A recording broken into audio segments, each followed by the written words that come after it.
Hello, people of the world. So, you know Lego, the toy everyone has in their house at this point, the world's largest tire manufacturer. Um, yeah, so they almost stopped existing a while back. If you're about my age, they stopped existing before you even existed. And in this video, we're not really going to go over why they stopped existing. That's not the important part. The important thing is what kept them existing, or what made them exist, right? Well, that all boils down to this guy. And why is this guy? This isn't even the guy. I don't know why I called this is his face. The rest of him, I sort of like took apart, put on other people. You know how it is when you just like find someone you like and you've got to like get out the bone saw and start stitching them into other people that you like even better. All that's left is his face. Anyways, I don't know where that is now. So I have to finish the rest of this in one take. Anyways, immediately after saying that, I messed up that take, but I really actually couldn't find the mask again. So I'm going to continue from where I left off. Anyways, Bionicle saved Lego for two reasons. One of which is the toy sold really well, but that's like market analysis crap, and we don't care about that here. If you care about market analysis, then you're a gormless nerd, and we don't care about nerds here. You're going to get exiled.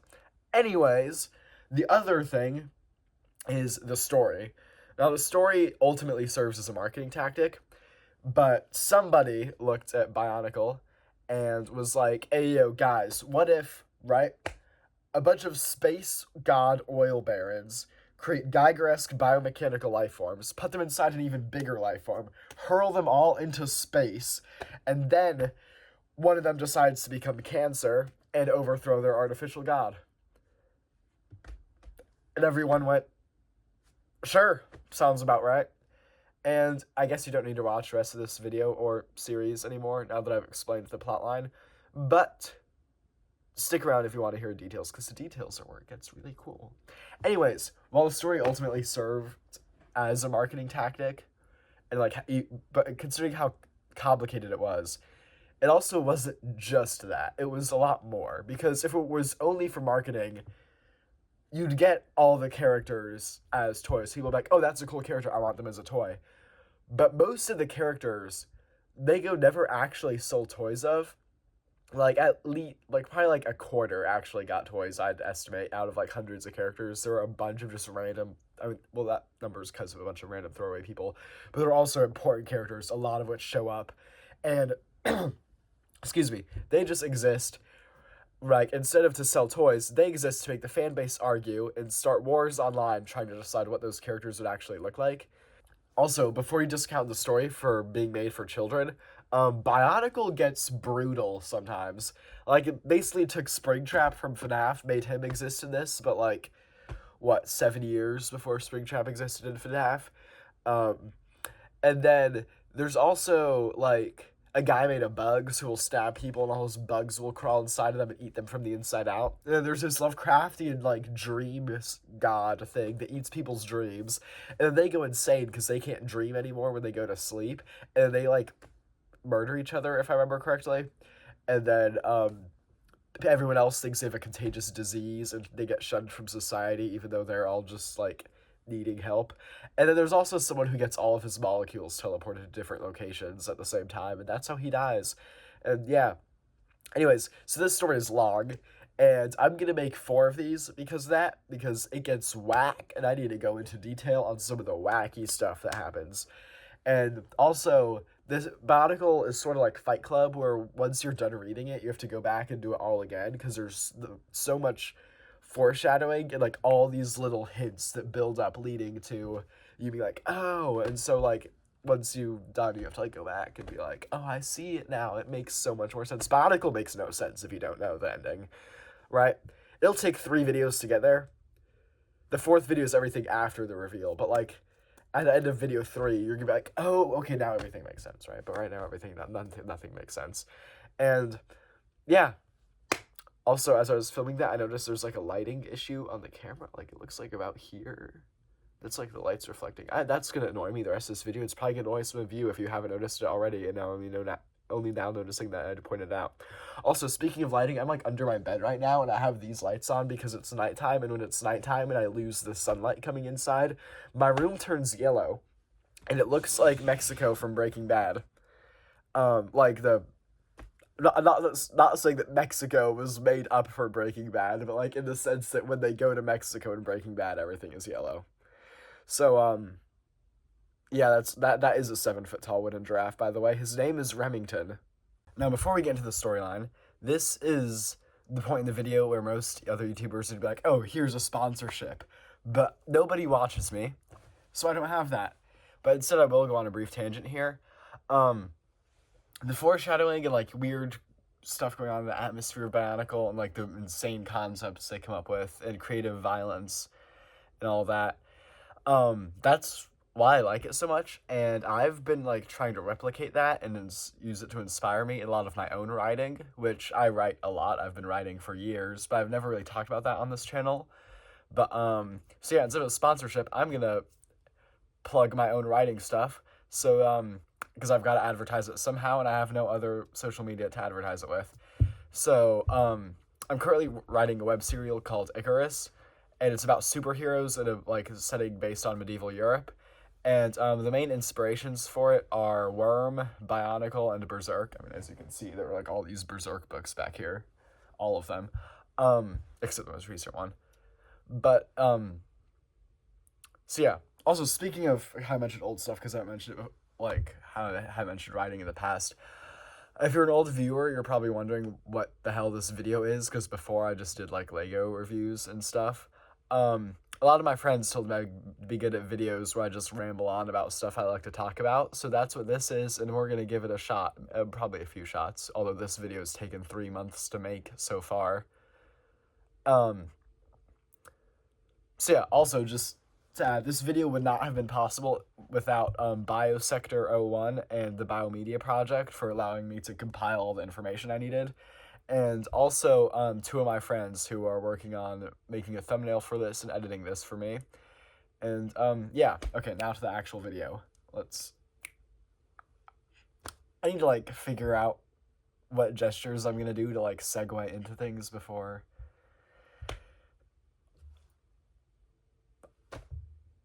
We'll begin by elaborating on what I mentioned earlier with Lego almost not existing and how Bionicle saved it. So in the 90s, Lego did a stupid and another stupid and a lot more stupids. And actually, well, some of the pictures that are coming up were after Bionicle, but they're still stupid, even more. Anyways, that's Galador is something else we'll make another video about. Anyways, Lego did a bunch of stupids, and they started going to bankruptcy because none of their stupids sold. Absolute blunder. So then the Star Wars prequel trilogy started, and then Lego got the license to Star Wars, and Star Wars sold a lot. Like, I've even got like some Star Wars ships. This is my favorite actually my second favorite Star Wars ship, right? Yeah. Anyways, so Star Wars. And Lego was like, why is Star Wars selling so well? Instead of thinking, oh, it's probably because it's Star Wars, they were like, oh, it's probably because it has a storyline to go with it, because we've never written anything with our own story before. Every Lego theme at the time, had no story attached to it. It was just sets, right? And then they're like, okay, we need to make up our own story, right? So they took the story and they took another idea of theirs that they were having currently being made and created Do Heads. I'll let you just comprehend that name. Do Heads. They changed it to Boneheads of Voodoo Island, though, and it was about these like tiki guys with hammers, and they'd knock each other's heads off until somebody was like, guys, decapitation is a little violent for children, and whoever said that, I want to decapitate him. Anyways, also speaking of the violence, the writers for Bionicle didn't get that memo. Well, actually, the writer, like, early on they did, but then Greg didn't. But Greg is a whole beast we'll get into later. Probably, we'll mention him later in this video, but he'll become more relevant in the later videos, because that's when the story actually gets violent. Right, in this video, it's, like, medium violence. Anyways, Greg doesn't have much effect around, so it's still not too violent yet. And instead of hitting each other with hammers, they just knock their masks off, and so masks end up being important, which is why I had that mask I threw behind me earlier, and I still don't know where that is. And yeah, also, they along the way, they changed the name to Bionicle, which is a portmanteau of biological and chronicle. So it's basically just a synonym of biography. Do what you will with that information. Bionicle would release in 2001, but ultimately be canceled in 2010. There was a brief reboot in 2015, but that just wasn't good, and that wasn't connected to the rest of the story, so we're not going to go over it in this series. If people are interested, I might do a separate video on the 2015 stuff, but that'll be long in the future, because I have a bunch of other stuff I'd rather make instead. But anyways, so, yeah, this series, I'm going to make 4 videos of this, just because, like, Bionicle has 4 distinct parts that are all basically their own storyline, from having to survive on a tropical island to, try to survive in a cyberpunk Orwellian city-state to, like, traveling to the most wretched depths of hell in an attempt to resurrect God, to Mad Max, but if Jesus was the main character, right? So Bionicle has, like, these sections are all very different from each other, so obviously I'm going to make a separate video on each one. And this video is the storyline from 2001 to 2003, which is the part on a tropical island, and it's probably the least crazy part, mainly because the story is just starting out. So right now it's laying down foreshadowing, and things aren't going to pay off as much in this episode. And there aren't as many factors at play, so things aren't as insane. But this video is necessary to understand a lot of the insane stuff that will happen down the road. And also learning some of that stuff down the road will help make this more understandable. So maybe it would be a good idea to come back to this again and watch this series twice once you finished it. It's also because I'd like more views.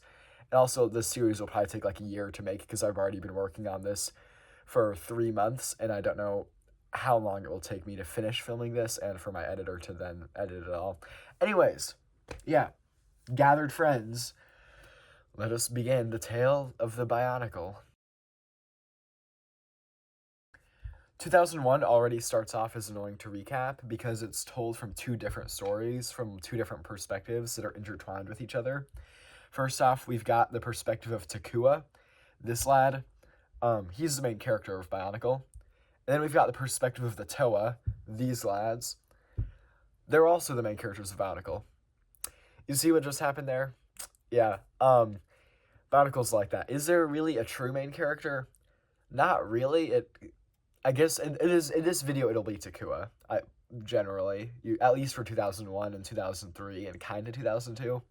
But overall, the main character, there isn't really one, but there are sort of focus characters in sections. And so I guess in this video, Takua's the main one. Next video, it'll be Vakama. After that, Motoro, so on.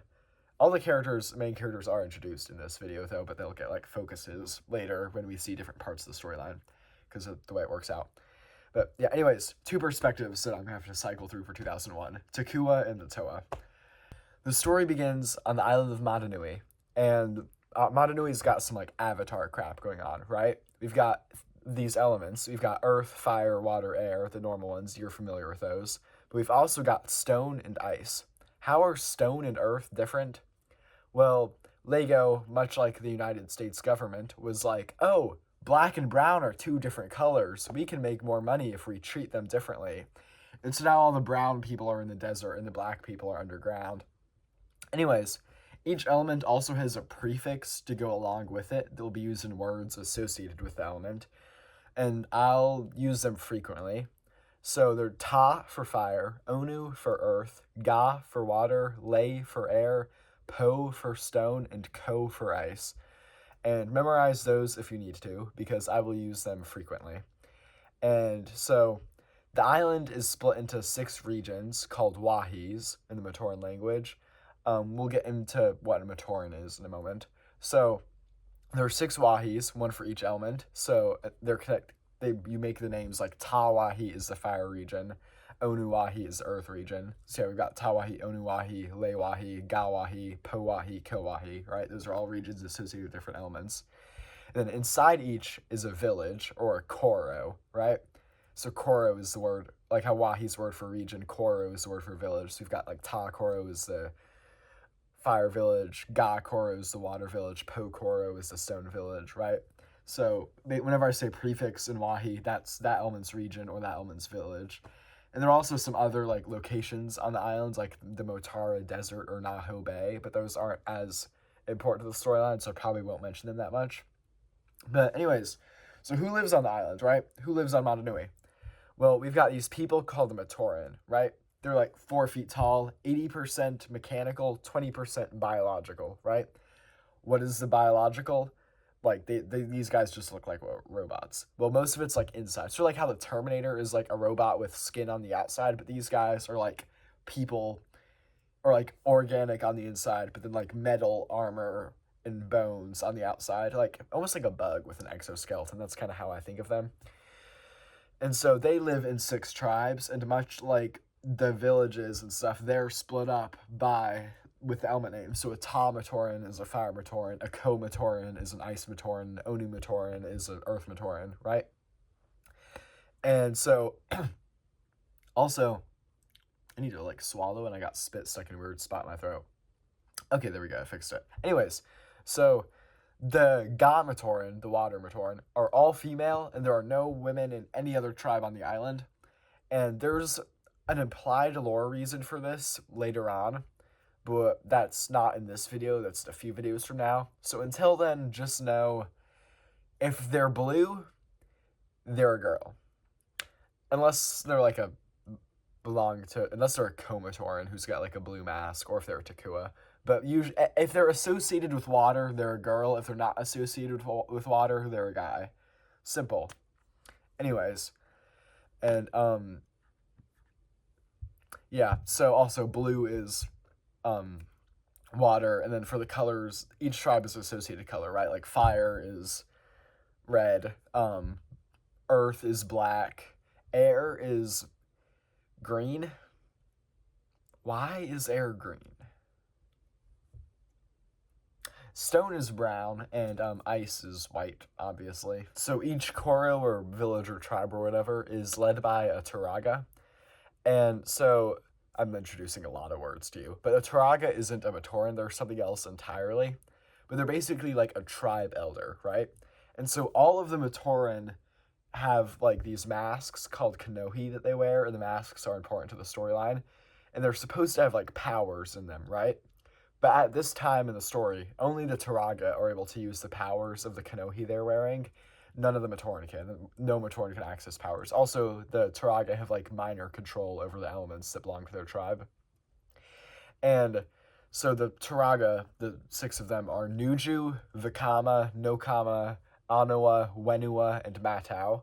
And I don't think you need those names memorized too well for this video, but by the end of the second video, you'll probably have them memorized, because they'll be more relevant in video 2 than in video 1. Right now, the only one who's like really important, or will be mentioned a lot, is Turaga Vikama, the Turaga of Fire. And whether his mask resembles a long nose or an old wise beard is sort of up to interpretation. Anyways, so the Matoran wake up on physically like broken and damaged on the island of Motunui, right? And when they wake up, the Turaga are already awake, and they explain to them that the great spirit Motunui, and the island is named after the god, by the way. So the god is Motunui, the island is Motunui. That's basically just naming America God, or naming any country God, really. Anyways, so the Motunui explain that the Turaga explained that in the time before time, Motunui descended from the heavens and placed the Matoran on the island, which they gratefully name after him. And he blessed them with 3 virtues: unity, duty, and destiny. The 3 virtues are what the Bionicle logo comes from. This is the logo.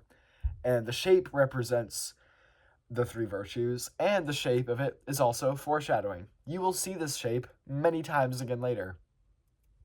So keep it in mind. But yeah, this is also just generally the Bionicle logo. The 3 virtues, unity, duty, destiny, are where it comes from. So the Turaga tell the Matoran that Motunui's brother, Makuta, got jealous that he wasn't being worshipped as much as Motunui, and so he puts Motunui into a deep sleep. Basically, Madanui is Eru Iluvatar and Makuta is Morgoth. If you don't get that reference, I feel sorry for you, and you're uncultured. I should do a video on the Silmarillion.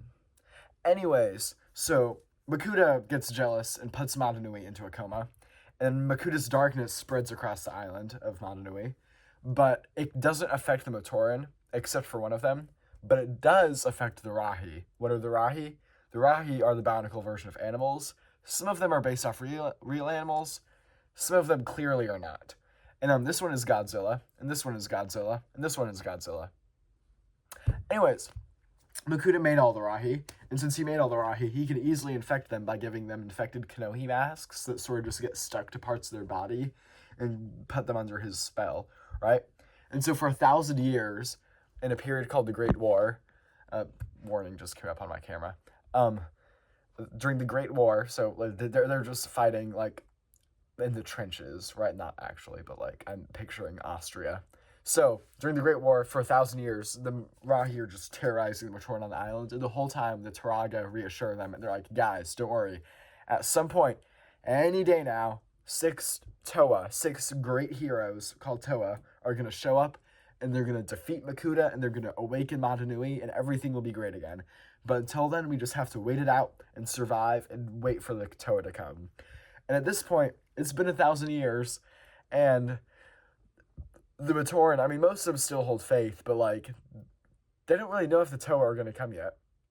And that's where, we'll get into this, or that's, like, the prologue to the 2001-ish. And so the two stories begin with that context, and now I'll summarize them, like, intertwined at the same time. They begin and end in the same place, but, like, how we get there, two different perspectives, right? Two different things going on. And, I may get a lot of minor details or make a lot of minor details wrong or make some continuity errors here and there because I'm doing a lot of this from memory. I've got, like, a slight guide just next to my camera of, like, what's going on, but, like I said, a lot of this is just off the top of my head. So yeah, anyways, let's get into it. I've probably ended a lot of clips now saying let's get into it, but, like, yeah. Okay, now this for real. For realsies. So we'll begin with Takua, right? And his story is told through the Madanui online game, which if I need to refer to it anymore from now on, I'll just refer to it as Manog.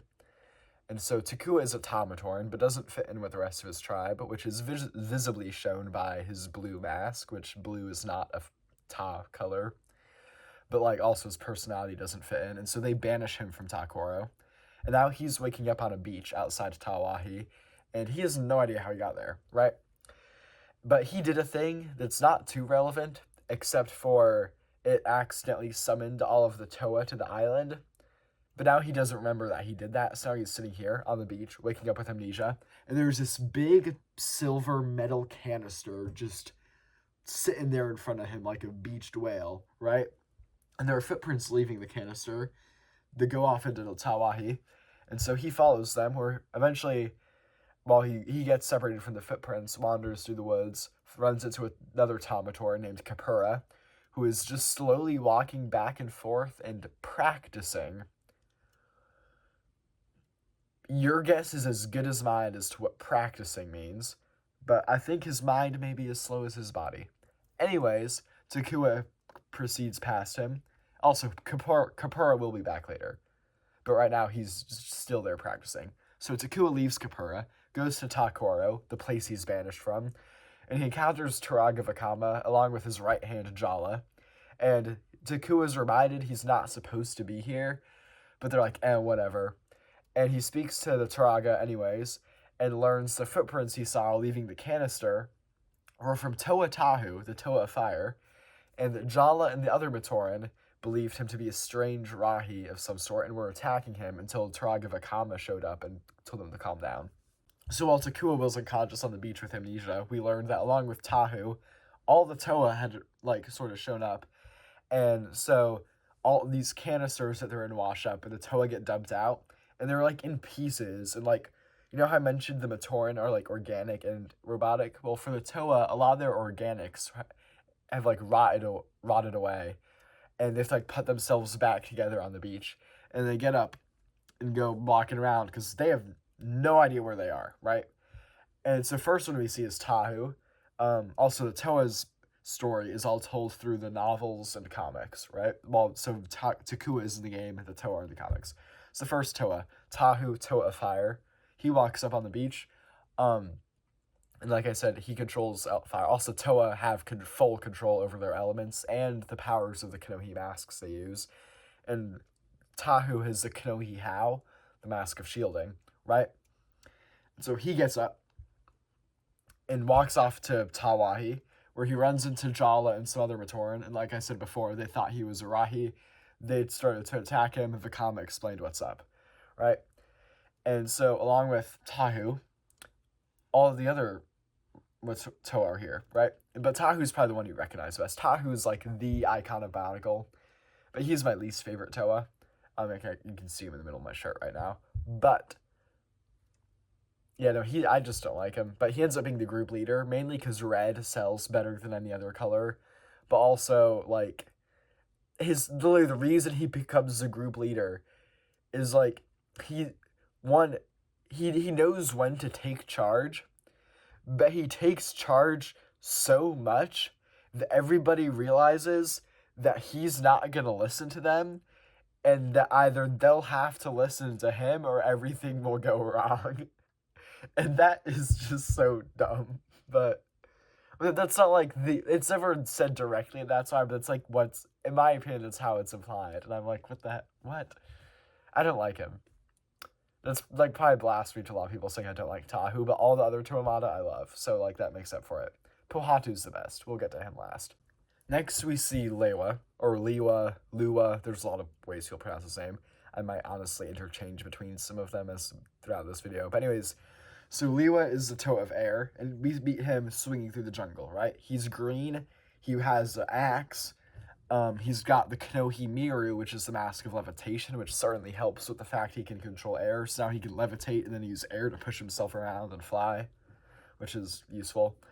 And so we meet him before he realizes he can control air or levitate, and he's just jumping, swinging through the trees like a monkey, and as he's doing that, he accidentally knocks a baby bird nest out of the tree.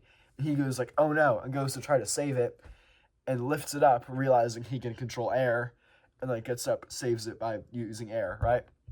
And so Liwa is described as like never able to stop moving, and he doesn't really plan actions as much as he just like goes about his whims. He's also like really talkative, like he'll like interject with like jokes and things, and also, he speaks in tree speak. I love tree speak, but I don't know how to, like, it's like just combining random words together, but I don't know how to, like, make an example of it. I could probably find one, but I didn't before writing this, and so, whatever. Anyways, so, like, yeah, basically, if you know your Ayurvedic doshas, Liwa is the pinnacle of Vata, which is funny because Vata symbolizes air, and he's the Toa of air. After Liwa, we get Onua, Toa of earth. He wears the Kanohi Pikari mask of strength, and he's got big shredder claws, right? And so after washing ashore, he's like, guys, the sun is too bright. Well, he doesn't say guys because there's no one around. They all wash up alone on different parts of the island. So anyways, Onur wakes up and is like, I don't like the sun. Takes his claws and just starts digging. Like it's Minecraft and he's got to make a dirt house on the first night, right? He just digs down and eventually digs into Onukoro, the Earth Village, and he runs into a Onumatoran named Onepu. And Onepu is, like, of medium importance. He's the captain of the Onukoro Usselry, which is their cavalry of crab horse riders, which will be explained better later. Yeah, their military rides crabs underground. Makes sense. So anyways, Onepu explains that the Matoran have been waiting for such a long time for Onua, the Toa of Earth, to show up. And he says that the Turaga Wenua will explain everything, right? And so then Onua goes to talk to Wenua and gets the same exposition I gave before. And he also explains that in order for the Toa to defeat Makuta, they have to collect a bunch of Kanohi masks that have been strewn across the island and bring them to Kini Nui, which is a temple in the center of the island. and that I probably should have mentioned when I was describing all the regions earlier, but whatever. So I'll elaborate more on the Toa's quest later, because I think it's dumb from a storytelling perspective, but like we're not there yet, so I'll get there when we get there. Next, we meet Toa Gali, Toa of Water, right? She's got mask of water breathing and these two big hooks. And I think her canister is like in the water, and she just swims out of it. And almost immediately, she runs into an infected Tarakava. What is a Tarakava? It's a Rahi that's like a giant lizard that lives in the water, and its lower half of its body is replaced by tank treads, and it's got boxing gloves for hands. Bionicle gets weird sometimes, like I said. And so, but Gali will fight Tarakava a lot. They're like the default Gali opponent during 2001, right? The boxing glove tank tread lizards. And speaking of how weird the Tarakava is, I just want to like interject with how weird everything is. Matanui is like the Toa are discovering stuff, right? Because having robotic characters in wildlife on a tropical island is just strange, especially when nothing else is like robotic or mechanical, and their like technology is super primitive. But then like there is some wildlife like the plants and also creatures in the ocean that are purely organic. So where did they come from if most stuff isn't organic? And then like like I said, the technology there is also like, even though the people are like robotic and the animals are robotic, the technology is like primitive. Like they haven't even invented the wheel yet. Like they still use stone tablets to record information. But they have things like gondolas going between mountains. And they've got like pneumatic pumps to clear lava out of caves underground. And like to get around the island, they don't have vehicles though. They like like I said, travel on the backs of crab horses, and the crab horses have legs, but then other crabs have tank treads. And then there are like tigers that have both tank treads and legs. And then like the birds have all wings and no legs, except some of them do have legs. And then this dog is a tiny elephant and clearly not a dog. And so when the Toa wash up on these canisters and they're partially rotted away, I mean, and like rebuilding themselves. And then the Matoran woke up here 1,000 years ago, and they were also like, later on in the story, they're described as diminished, right? Like they're also partially rotted, partially broken, and they have to get rebuilt later. And so like, there's so much weird stuff in the atmosphere that like the Toa notice as the story builds. But I'm just dumping it all now because it's harder to get across in like a recap of the story as opposed to just seeing individual scenes into descriptions of places and things unfold. Like getting the atmosphere across is much simpler in the format I'm making this video if I just lay out everything now, because it'll take much longer to like include all these little mentions and all these little scenes, even though I may still do that on occasion just because it's like whatever. Yeah. So anyways, back to Gali. Gali fights the infected Tarakava, and then she goes to the shore, climbs out of the water, and starts wandering around looking for something else to do. Although the next time we see her, she'll be back in the water. So like, actually, will she? I forget when the Toa meeting lines up with when Takua sees Gali.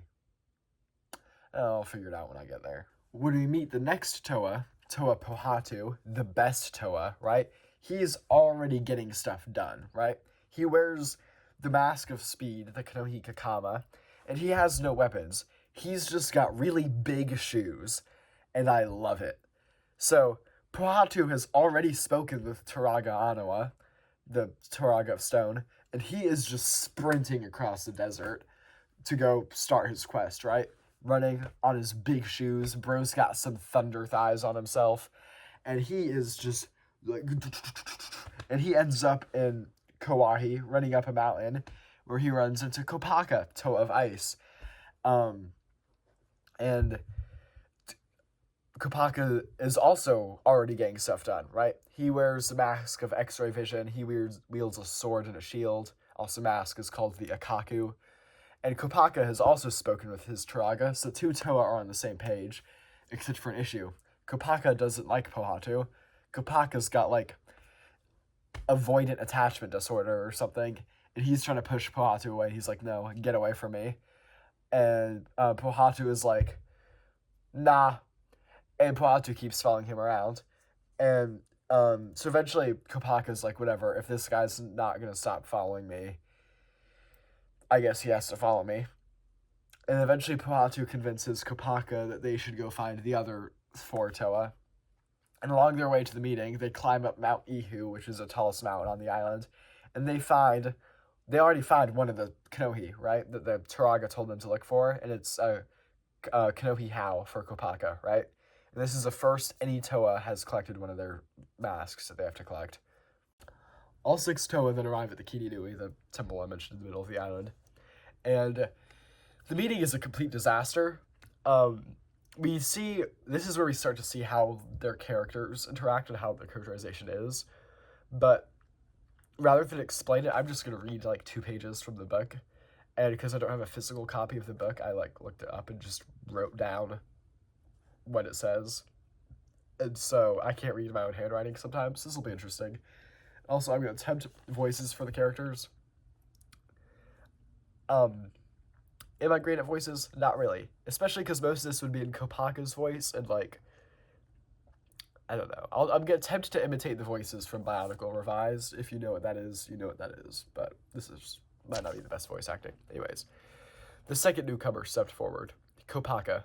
Golly looked him up and down, feeling a chill ripple through the air as he came closer. This one has many layers, she thought uncertainly. He is cold, but I sense his frosty exterior may hide a blazing fire deep within. At that moment, Kopaka turned his icy gaze upon her, catching her stare. He said nothing, but Golly quickly turned away. More introductions were made, and soon they were trading stories of how and where they each had awakened.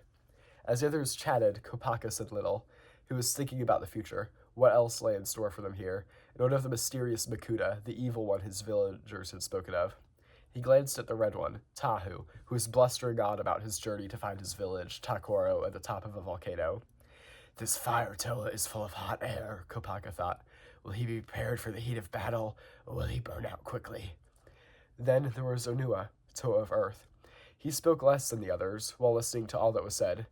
Did that subdued exterior hide a busy mind, or an empty one? Just then, Lewa, Toa of Air, punctuated a comment he'd made by backflipping onto a nearby boulder and doing a handstand. So much energy, Kopaka thought, but it blows out of him uncontrolled in all directions like the wind. Not exactly someone I'd want to trust my life to in a tough spot. Hearing Pohatu's cheerful laugh, Kopaka turned to gaze at him. The Toa of Stone had surprised him in their battle against the Horde Rahi. That's a scene I didn't go over when Kopaka and Pohatu meet. He had fought bravely. He had also been willing to trust his entire life to Kopaka in that wild ski jump over the ravine. I don't know if I could have done the same, Kopaka admitted to himself. Then he shook his head. But why should he trust someone he doesn't know? It turned out well in this case, but he was foolish to be so ready to... I can't read my own handwriting. But he was so foolish to be so ready to trust his life to a stranger. I would not have made the same mistake. Finally, Kopaka turned his gaze toward Golly. Now this was one he couldn't read. The way he had caught her looking at him a few moments ago, it was as if she could see into his mind, his heart, just the way he could see it through the earth and stone with his mask of vision. But this was impossible, wasn't it? I just think that's a cool section to, see. It's mainly from Kopaka's perspective, but most of Toa have similar opinions of each other. Some of them are friendlier than others, But Kopaka and Pohatu both find everybody else annoying. Kopaka and Tahu, not Pohatu. Lewa and Onua want the people to cooperate, but they get, frustrated with the others. And then Lewa and Pohatu are like, it is what it is. They're more friendly, but, don't care. But, that also just shows a little bits, it shows how Kopaka sees them, but it also, tells you information about, the way the characters all seem. And I think it's interesting to fit in here. And so... Then, I just realized I was looking at myself on the screen and not the camera. Hello, camera. I digress. Anyways, So the six of them continue discussing, and they combine the information they got from all their Turaga and their villages to know the general gist of what they have to do here is that they have to collect a total of 36 masks, 6 masks each, right? And so, um, they each have to find 5 masks because they each already have one of the 6. And, my opinion, this is bad for the story. So, first off, it's just like, it's a way to sell toys, which makes sense is what the story is for, because you want to get the kids to want to buy all 36 masks so they can collect the masks just like the Toa in the story collect the masks. But this plot is terrible for multiple reasons. First off, it means the same thing happens 30 times. Thankfully, most of the collection happens off camera. But my main issue is the masks give the Toa each other's powers, right? Like, they're just collecting their own versions of the other people's masks. So at the end of 2001, everyone has shielding, everyone has strength, everyone has speed, everyone has levitation, everyone has X-ray vision, everyone has water breathing, right? Like, it's dumb. And it makes the story a lot more dull when you bring in a different character, but they're just the same powers with a different, like, personality. But it would be more interesting story-wise if each person had their own power set, which is what happens later. Bionicle cuts this issue off after this part of the storyline. Later on, everyone does have their own power, or their own mask, and they're not wearing the same ones. So it does get fixed, but here it's annoying. But I get why they did it for the toys. I just think they should have done something else. Speaking of like how to fix this, there is one good solution, or there are probably other good solutions, but this channel, I'll get to them mentioning them later. They've got a good solution for that. Wonderful channel, by the way. I messed up like 3 times there, but I'm not gonna refilm this cut because the reading part took longer, too many tries than I thought. Anyways, also there's some inconsistency between Monog and the novel, because Monog shows the Toa collecting the masks that Turaga use as well, and then as well as just their own masks, which would imply they need to collect a total of 72 masks, I think. But that's not mentioned anywhere else. So, which one's canon? Probably the books. But like, yeah, them having the Monog masks is kind of cool. But anyways, yeah, mask plot aside, they like argue over whether they should get the masks together or split up, right? And Kopaka and Liwa want to search alone, because like Kopaka wants to just be alone. Liwa's like, oh, we can get it done faster, right? If we all do it alone. But everyone else wants to do it together. But they get to such an argument that everyone just gets mad at each other and separates to go search the island alone. And we'll get to how that goes shortly. Now, while the Toa are separated and searching for masks, let's get back to Takua's side of things. So Takua, after he's in Tawahi, he realizes, I'm probably not supposed to be here. I got exiled a while back. So he leaves again, goes back to the beach where he woke up, and on the beach there's this telescope there, so he looks through the telescope, sees a red star. The red star will be important later. Right now, just know a red star exists. Yeah, the red star will show up every once in a while throughout the story doing random things. It's actually pretty important, but like at the moment, not really. Anyways, after that, he finds a Scamatoran on the beach. Her name is Maku. She's got a boat, and she needs help because she's like, yo, Gakoro is like in danger, right? So Takua's like, oh, word. And he gets on the boat with Maku, and they go to Gakoro, right? And they get there, and the whole city, which was floating on the water, has just like sunken into the waves, right? Like completely submerged. And so Takua fixes this pump that gets the city to float back up. And once it floats back up, an infected Tarakava attacks. And just before the Tarakava can do anything, Gali shows up and fights it off. Like I said, Gali fights so many Tarakava. They are like the go-to enemy for her. And while fighting it, she discovers that, or she makes a discovery that the Rahi are infected by Kanohi masks that Makuta put on them. And so she takes the mask off, the Rahi becomes like uninfected, right? And then she just leaves. And so then Takua talks to Maku for a little bit. Eventually gets cock-blocked when he finds out that she's obsessed with this Pomotor named Huki. Like, she is really obsessed with him. Like, she has a, like, doll of him sitting on his bed. Like, who keeps dolls of other real people just, like, in their room? I need to find me a girl that does that. So after learning from Maku about how cool of a guy Huki is, Takua decides he wants to go meet him, right? So he leaves and goes to Pokoro. On his way there, he's going through the Motara Desert in Powahi. And there he runs into this guy named Hafu, Pomatoran. And Hafu is just like carving these sculptures in the desert, and there are sculptures all over the desert that he made. And like if Takua tries to talk to him, and Hafu's just like, another Hafu original, and then keeps going. And like, I don't know, I think it's funny. He like says that like 4 other times in the series, just another Hafu original. It's less funny now the more I think about it, but it was like funny the first time I played Monarch. Anyways, so Takua gets to Pokoro, and when he gets there, he finds out the whole city is infected with the plague. Like, Hafu was fine, Hafu was outside of the city, but everyone else inside is all messed up. Even Huki, right? Like, Huki's also infected, although Takua does find out why Huki's so cool. Huki is the city's Koli champion, and Koli is just soccer if you replace the ball with a boulder, right? Later on in this video, Koli will, like, transform into a version of lacrosse. There's probably some joke I can make about that. I just can't think of it off the top of my head, and I didn't, like, pre-plan one. Anyways, so Takua eventually finds out that the plague is actually coming from the Koli balls, and there's this guy named Akmu, who's another Pomatoran, and he's selling the Koli balls that have the plague on them, right? And so Takua goes to confront Akmu, but Akmu flees, and Takua falls into a cave and finds out that Akmu is a devious guy because he's getting the Koli balls from this cave full of infected Nui Jaga, which are like big scorpion rahi. And they're all infected by Makuta, and the balls have the same virus that's infecting the rahi on them, and Akmu has been using the balls to try to infect the Matoran, and so he's working in leagues with Makuta. And then, just then, Pohatu, Toe of Stone, best boy, love Pohatu. Every time Pohatu's mentioned, I have to say I love him. Pohatu shows up, and Takua and Pohatu work together and just bring down the whole cave and, like, just crush all the balls, crush the, like, Nui Jaga, all that. Akmu vanishes in the chaos. We never find out what happens to Akmu. His merchant tent in Pokoro says he's gone fishing.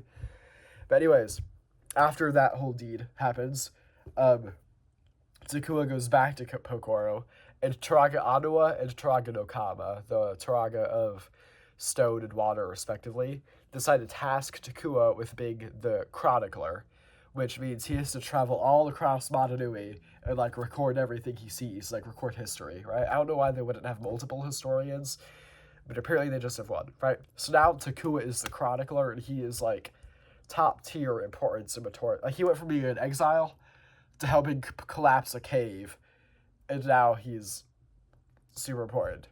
After becoming chronicler, Takua decides to make his way to Onukoro, and along the way, he finds an Onumator named Maidak, who lives outside of Onuwahi. And Maidak runs the Ussel Crab stables, and Ussel crabs are, well, crabs, but the Matoran ride them like horses, and they act like dogs, so make of that what you will. Maidak gives Takua a crab named Puku. Puku is an old crab that Onepu, the Matoran I mentioned earlier, who found Onua, used to race. And Puku's gotten slower since Onepu used to race with her, but she still knows her way through the tunnels of Onuwahi.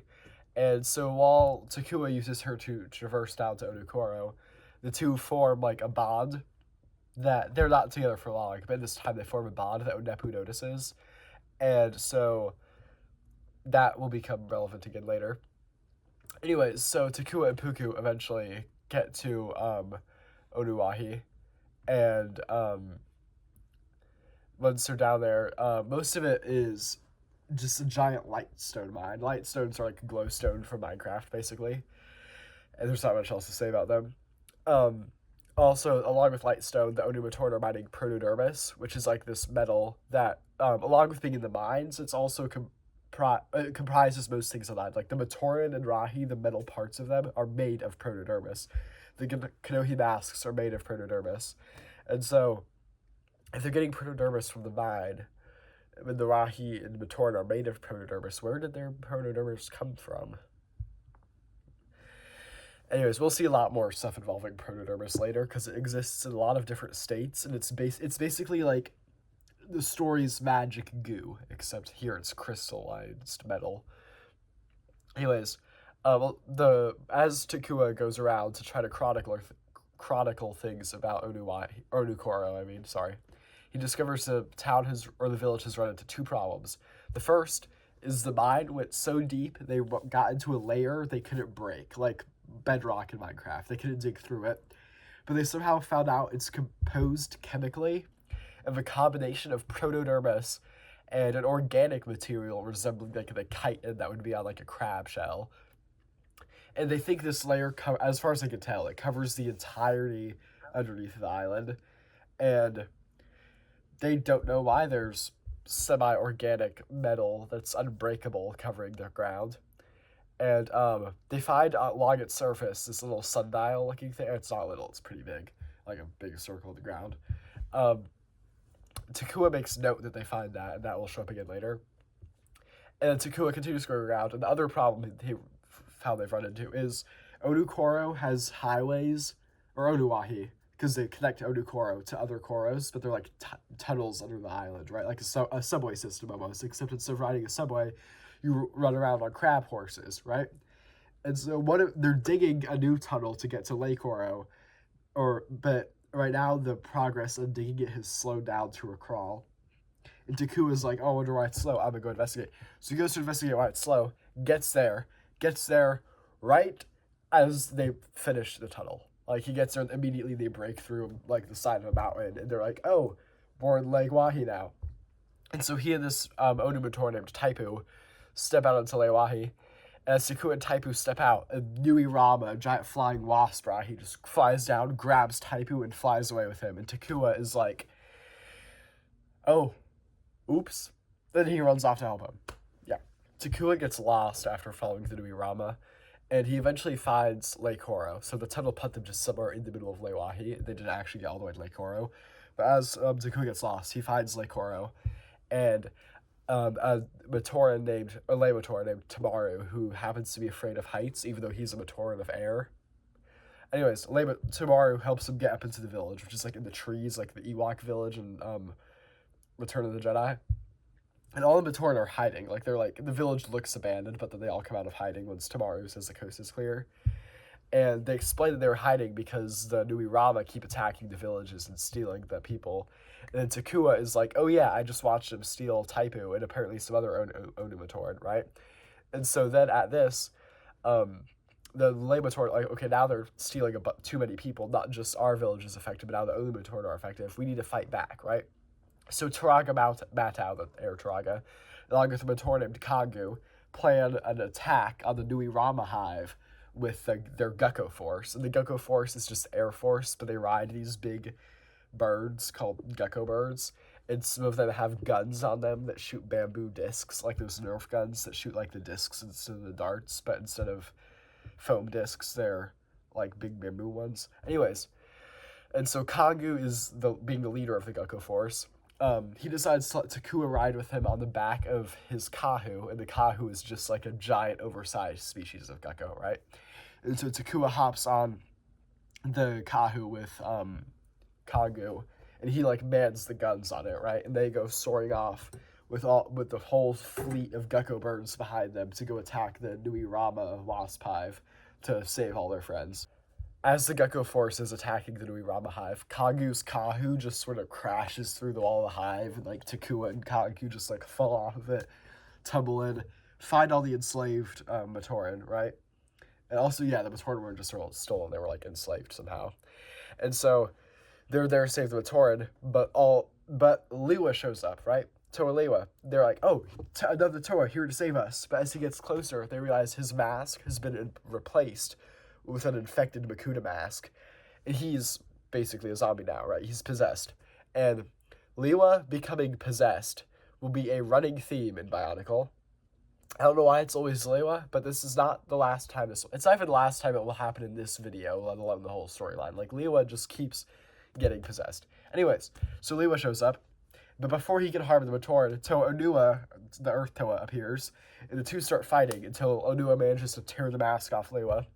And right at that time, a Nui Kopen appears, which is like a bigger breed of Nui Rama, right?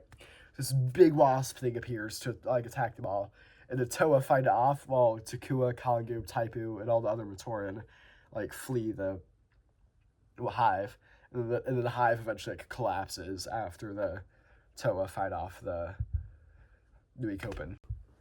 Anyways, after the villagers and Matoran escape the Nui Rama hive, Takua has been everywhere except Kowahi, but he decides to return to Takoro first, right? So he goes back to Takoro for whatever reason, where he's supposed to be exiled, but once again, he's let in regardless of the fact he's exiled.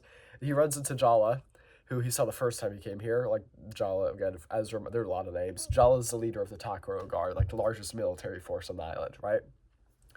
And Jala's explaining that, like, as the Toa have spent more time on the island, the Rahi attacks have been getting worse and worse, and all the Matoran troops are spread so thin that he can't spare help from other tribes. And amid the chaos, Jala has lost contact with the North March, which is an outpost of Matoran on the border of Tawahi and Kowahi, right? But Jala has lost contact with them, but he cannot spare any men to investigate. So it's sort of glossed over here how in Manog, this scene is in Manog, and I think what happens is here is super integral to the importance of the characters of Takua and Jala, where Jala mentions they've lost contact with the North March, right? And Takua, for years, like actually I think in lore it's like 1,000 years since Matoran have been living here, Takua has just been seen as the village idiot and a fool, and he just got exiled the other day, right?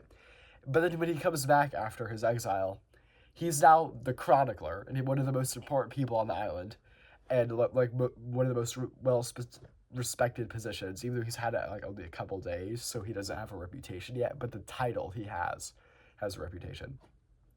And so if anyone needs to be kept alive on the island, it's Takua, because he's supposed to record the island's like entire history, right?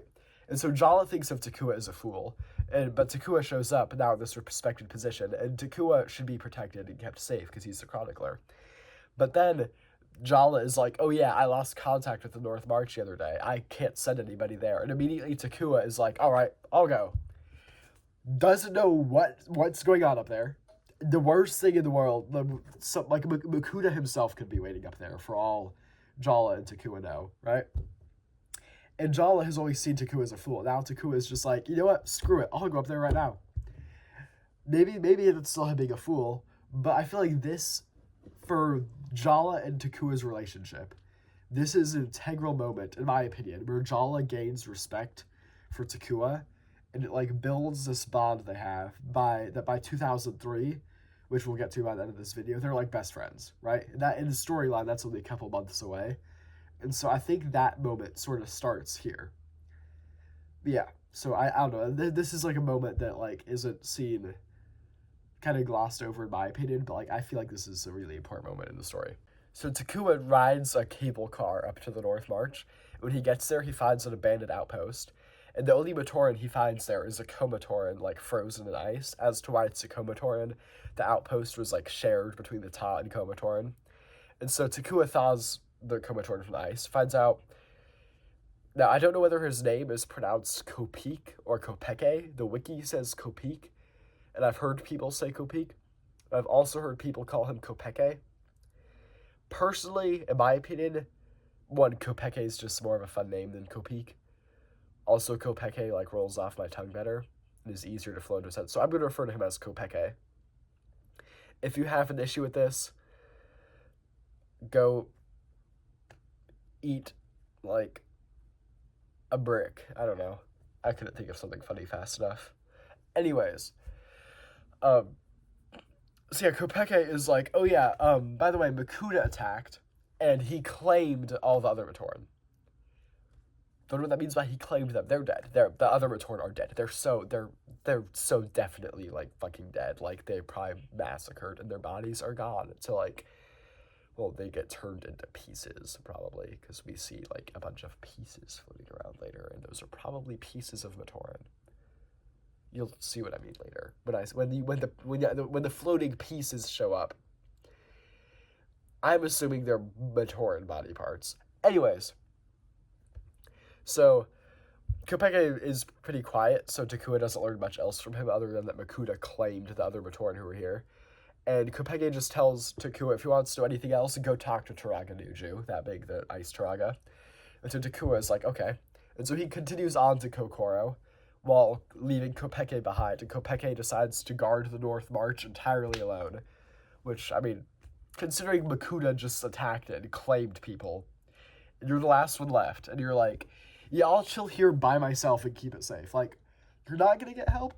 I mean, maybe he won't, maybe lightning doesn't strike twice, but still, like, if I were Kopeke, I would be like, no, I'm gone. Goodbye. Sayonara. And so, yeah, anyways, yeah, so Takua now, the last village he hasn't visited, he's on his way to Kokoro. So Takua continues on through the snow drifts and gets lost because there's a snowstorm as he's on his way to Kokoro. I keep doing this gesture a lot when I see people are on their way places. So anyways, yeah, Takua gets lost and eventually passes out and basically almost freezes to death before he's found by another Matoran named Matoro. Matoran named Matoro. Great naming scheme there. Anyways, Matoro is Turaga Nuju's right hand and casually becomes one of the most important characters later and becomes Bionicle Jesus. But that's for later, because before Matoro can become Bionicle Jesus, Takua has to become Bionicle Jesus. Anyways, Matoro nurses Takua back to full health in a cave, and then they continue on to Kokoro. And along the way, they're attacked by a tiger rahi called a Muwaka, right? This big tiger thing, got treads for legs. And now, this theory, definitely not real, only in Minecraft. This Muwaka may or may not be a time traveler sent back in time to assassinate Matoro before the Ignition Trilogy could happen.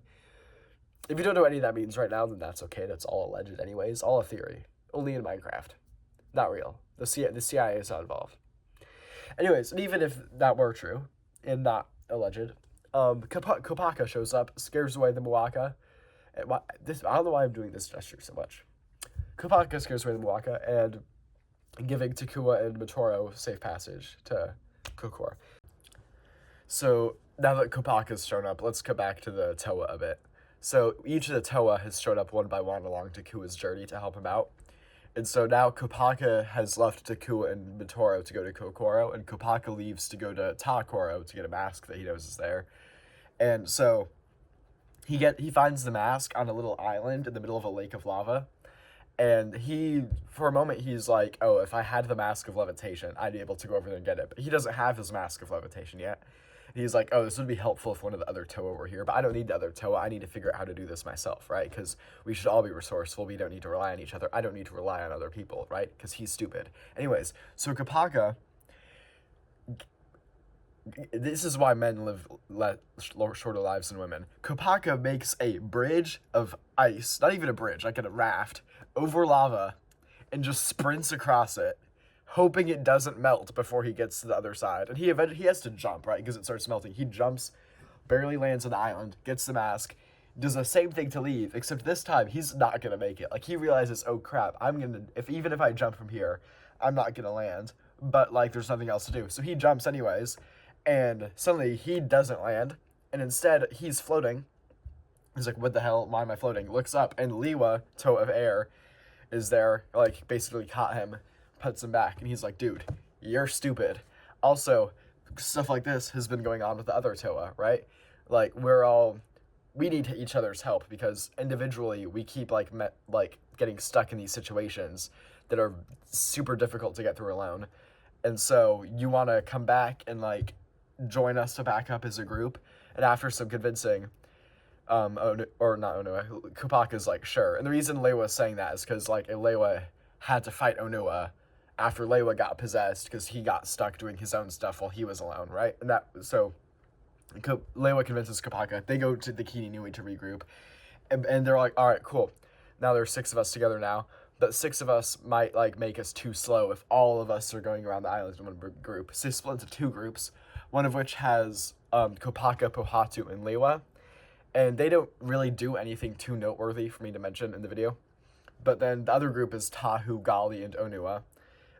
And so, as they're looking through for a mask in the jungle, they find out there's a mask up in a tree. And so, as they're going to get to it, Gali is like, oh, I can climb up there. And then Tahu's like, nah, that's going to be too slow. So he lights the tree on fire and is like, oh, the tree will fall over. And then the whole like forest and jungle gets lit on fire, and then others are trying to put it out, and then they get mad at Tahu. And so that's like a kind of, I hear people like talk about that scene a lot or like bring it up. And so I just figured I'd bring it up here because it's like interesting character stuff showing how dumb Tahu is, and you can probably see why I don't like Tahu. Anyways, and then like more characterization. When the Toa all regroup after getting all the masks, Gali, I think it's Gali, mentions what Tahu did to the other Toa. And then Kopaka likes that Gali and Onua are mad at Tahu because Kopaka doesn't like Tahu either, which like Kopaka's valid on that. Now, there's a bit of a continuity difference between the Takua storyline and the Toa storyline, because the Takua storyline shows the Toa each individually and makes it seem as if they don't reunite until the very end, while as with the Toa, it seems like they reunite very early on. And so I'm assuming that's just miscommunication between the game team and the team that wrote the books. Or maybe there was a lot of time that the Toa were alone, because the books are sort of just a highlight reel. But anyways, so the Toa finished getting the masks, and they're all at the Kini Nui, and there are these statues there that they decide to put all the masks on, and each mask they put on like melts into the statue, and once all 6 masks are on a statue, a like golden mask melts back out of the statue, and they put the golden masks on, and they have the power of every mask that went into the statue, right? So now they wear one mask that has all 6 mask powers combined. Why do the golden masks exist? To sell more toys, obviously. And so, anyways, regardless, the Toa are standing there, and they're about to go into the Kini Nui, when once again they run into Takua, or more clearly, he runs into them, right? Except this time, Takua is not alone. He's got a lot of people with him, right? What has our little blue-faced Tamatoran been doing since the Toa started working together again, and who are these people he brought with him? Let's cut back to Takua. After being rescued by Kopaka, Takua and Motoro return to Kokoro, where they talk to Taraga, and Taraga only speaks in bird noises. Like, he's just like, ka ka ka, bak bak, gobble gobble. And so the only person who can understand him is Motoro. And so everything Taraga says has to go through Motoro, which means Motoro knows everything that Taraga knows, and basically all that Taraga know. And this will be very important in like 5 years. Right now, it's just a funky character quirk, though. And so Nuju explains to both Takua and Motoro that Takua is equally as important as the Toa are in the process of awakening Madanui, right? And so he then goes on to tell them that the Toa are regrouping right now, and that soon they'll be entering Makuda's domain. And while they're there, the Matoran will, like, once again have to fend for themselves for a little bit, right? And so Nuju then, through Motoro, tells Takua that in creation, there is destruction. In destruction, there is rebirth. If the Toa triumph, Matanui will know great joy and great change.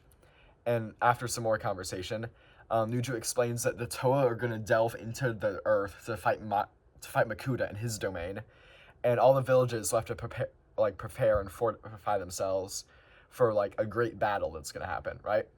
But somebody has to stay behind to defend the Toa, or else all the Rahi might go in and follow them and trap them, right? And so, while all the 6 villages have been like isolated from each other, an alliance has to be made, and Takua, being the chronicler, should go recruit Matoran from each of the villages to aid in his alliance, right? And so, Takua once again travels around the island to like speak to each Taraga to see who they're willing to spare. And so Taraga Nuju gives him Kopeke, the guard from the North March. Taraga Matau gives him Tamaru, that Lei Matoran I mentioned who is afraid of heights. Taraga Wenua gives him Taipu, which is that miner who Takua helped rescue from the Nui Rama. Taraga Anua gives him Hafu, which was that Matoran I mentioned who was like carving the sculptures in the desert. And then Taraga Nokama gives him Maku, which was that Galmatoran that Takua met on the beach who was obsessed with Huki. And Vakama gives him Kapura, which was that guy who was like walking around in the woods practicing. And so these 7 Matoran, because it's a 6 of them plus Takua, form what's called the Chronicler's Company. And so they traveled to the Kini Nui to assist the Toa. And along the way, we get to see like each Matoran show off like signature skills of their tribes to help them like navigate on their way through the perilous terrain to get to where the Toa are. And so the Chronicler's Company are the people we see when Takua shows up and reunites with the Toa. Okay, once they're all at the Kini Nui, the Toa explained to Takua that they plan to descend deep into the temple to a place called the Mangaya, and the Mangaya is Makuda's lair. And once the Toa are in there, they'll be like cornered, and they can't stop it if Makuda sends any Rahi down to follow them. And so the Chroniclers Company will have to stay outside and make sure nothing follows the Toa into the Mangaya, right?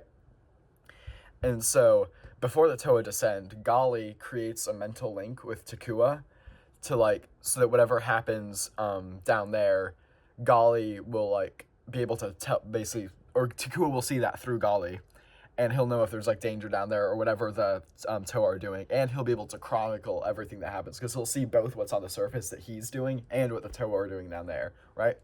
But the mental link thing is so random. It happens twice ever in the entire Bionicle storyline. Once here, once in 7 years from now, and both times it's between Gali and Takua, and they're so apparently it's described that all Toa can do this whenever, but this would be so useful for them to use literally any other time throughout the whole story, and they never do, except this moment and one moment later, and it's what?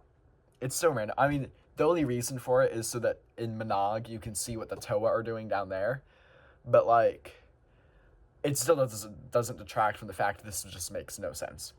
The Matoran on the surface are almost immediately set upon by a massive swarm of Rahi, and they begin their defense, knowing that if a single Rahi gets through the door behind them, it may spell doom for the entire island. Meanwhile, the Toa down going into the temple are confronted by more Rahi, specifically 2 Rahi called Mana's crabs, right? And so combine the top half of a crab with the bottom half of an M1 Abrams, make it the size of an M1 Abrams, and you get a Manus, right? We haven't seen these crabs anywhere else so far, and that's because as soon as Makuda got his hands on them and got possession of them, he just put them all in his lair to keep him guarded, right? So the Toa are what the hell are these? And because they haven't seen these before, they haven't even heard of them, and so now they're struggling to fight these massive tank crabs. And as we know, crabs are peak evolution, right? That's why carcinization, or that's not the word. No, man, I think that's the word. Yeah, they're everything evolves into crabs because crabs are amazing, and so the crabs are just destroying the Toa. But you know what? It's a better evolution from the crab or than a crab. It's when you snap your neck, attach it to your shoulder, then rip out your friends' torsos, nail them to your own torso so you get one big torso, and sort of break everybody's legs apart and strap them into even bigger double legs, and so you're all one thick boy. And hopefully, instead of becoming a human centipede, you become a Toa Kaida. And so yeah, the Toa just infuse into these things called Toa Kaida. Specifically, they're named Wairuha and Akamai. Why does this happen? To sell more toys. Why does it almost never happen again? Fuck if I know. But now we've got Toa Voltron or Megazords or whatever anime comparison you want to make. And the Toa Kaida just brutalize the Mana's crabs before they delve deeper into Mangaya. And about at the same time the Toa Kaida defeat the Mana's crabs, the Chroniclers Company are struggling, right? More and more Rahi keep coming. Each wave of the swarm is bigger, and they're the company is constantly on the brink of losing to the growing horde of Rahi. And the Rahi nearly just about to breach the line when a volley of spears and discs flies over some nearby hills and descends upon them. And over the hilltops, we see the Takoro Guard arrive and come to aid. And as the Rahi turn their attention to them, from the skies a flock of gecko birds comes down and starts tearing through the horde as the Lei Koro Gecko Force comes to their aid. At that point, the Rahi all flee and start running, and the ground explodes beneath them as an army of Essel crabs just burst out and charge through the Rahi horde, as the Onu Latoran Esselry has now come to aid. And soon, all the other tribes show up and just start helping clear out the Rahi, get them all away from the Kini Nui. And eventually Makuda realizes this is a losing battle, and all the Rahi flee. And now all the Matoran on the island are sat here waiting outside the Kini Nui for one thing: the Toa to come back out those doors, hopefully having defeated Makuda. And if something else comes out, that's going to be a big problem. So the Toa Kaida continue through Kini Nui, or through the Mangaya, And they enter this chamber where this big, like, dark, imposing, like, shadowy force seems to overwhelm them, and it's so powerful it rips the Toa Kaida apart back into their individual Toa components, and the 2 Toa have now become 6 again, right? And so Gali can feel the mental link waning, like this link she has with Takua, and so she tells him to come down to the main Gaia and witness the Toa battle Makuta himself, like come witness it in person. And so Takua, for some reason, instead of following them down the way they came, I think there's like for some reason he can't do that, I forget why. But then Onepu, one of the Onumatoran, the one who leads the Asulri, shows up and is like, oh yeah, Turaga Wenua said he needs to see you in Onukoro urgently, right? And by the way, Puku, that Usul crab you bonded with, is here. She bonded with you so well, she followed us here to find you. And so Takua gets on Puku and just goes sprinting back through the same tunnels that Onumatoran took to get here. He goes back to Onukoro. Remember that sundial I mentioned that was like in the ground in the bottom of Onukoro? So, what's his face? Turaga Wenua is like, oh yeah, by the way, we discovered there's a secret tunnel into the main Gaia underneath that sundial. And so Takua's like, oh, cool. And so the sundial pops open, and Takua goes down there as like a shortcut into how deep into the main Gaia that the Toa have gone. As they await Takua's arrival, the Toa end up fighting new opponents, which are themselves, right? Makuta made like shadow clones of the Toa. And so originally they each fight themselves, like Tahu fights Shadow Tahu, Kopaka fights Shadow Kopaka. But the shadows are like each other, or like their own worst personality traits. And they're able to overwhelm and like almost defeat them all. And until Onua is like, y'all, how about we just fight like the shadow each other? That might make this much easier. And they're like, oh yeah, that's a good idea. So they swap opponents and easily defeat the shadows. And then they enter the final chamber. And at the same time, Takua finishes descending and enters it from the final chamber from a different entrance, like in the shadows, where nobody notices that he's there, and he's just like hiding in the corner watching as everything goes down. And so the Toa enter, and they like call out into the darkness, because the chamber is huge and the chamber is dark, right? They call out for Makuta, wherever he is, to come out and face them. And so out into the light steps out a Matoran, small and as diminutive as the others, and covered in like rust and rot and like scratches and little like bits broken off, like this little decrepit guy, like an old rusty broken machine, steps out. And so once again, I have a sheet off the paper to read. So this is like transposed from the like game, so it's not as clear of like a written sequence, it's just the dialogue, right? So as the Matoran steps out, Tahu, being astonished, is like, what? Like, huh? And Makuta, and just being dark and mysterious, or the Matoran, is just, I've been waiting for you. And Tahu's like, but you're a Matoran, what? And the Matoran is just, yep, I am that which you swore to protect. And Kopaka goes, Tahu, it's a trick. We're meant to destroy him. And the Matoran looks at him, destroy me? You cannot destroy me. No more than you can destroy the sea, or the wind, or the void. And Gali, being the toe of water, protests with, you're like the sea? The sea bears life. It bore us. Makuta, or looks back at her, I bore you. For I am nothing, and out of nothing you came, and it is into nothing that you will go. I stand with Madanui, side by side. I am his brother. The people of this world are builders, but if you look into their hearts, you will find that they have the power to destroy. I am that power. I am destruction, and I will destroy you. Tahu, being stupid Tahu, is like, but you're a Matoran. Tahu made a bad choice saying that, because the Matoran looks at him. You expected something else? Something like this, before exploding and turning into a giant tentacle monster with this like vortex of body parts and machinery in the air, with all these shadow tentacles sticking out. Like Makuta just erupted out of this Matoran and became some big Lovecraftian beast. And the Toa are like, because he's like shooting out like shadow tentacles at them, they all like get separated in the chamber. and are like trying to fight him on like on their own individually, like shooting rocks and fire, like fighting the tentacles with their weapons, as Makuta's just like annihilating all of them. And eventually they're like, okay guys, we need to like coordinate and work together. So eventually they each like use their elemental power in sync, like surrounding him on all sides and firing to him at once, overwhelming him with the force. And as it's like his shadows start to like get destroyed and like the pieces that composed him are like breaking apart, he looks around at them and simply says, "You cannot destroy me, for I am nothing."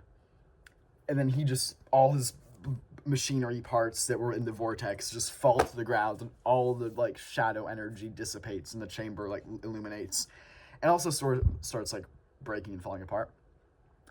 But those last words of him, "You cannot destroy me, for I am nothing," are pretty iconic and ironic, because by the end of this story, Makuta will be everything.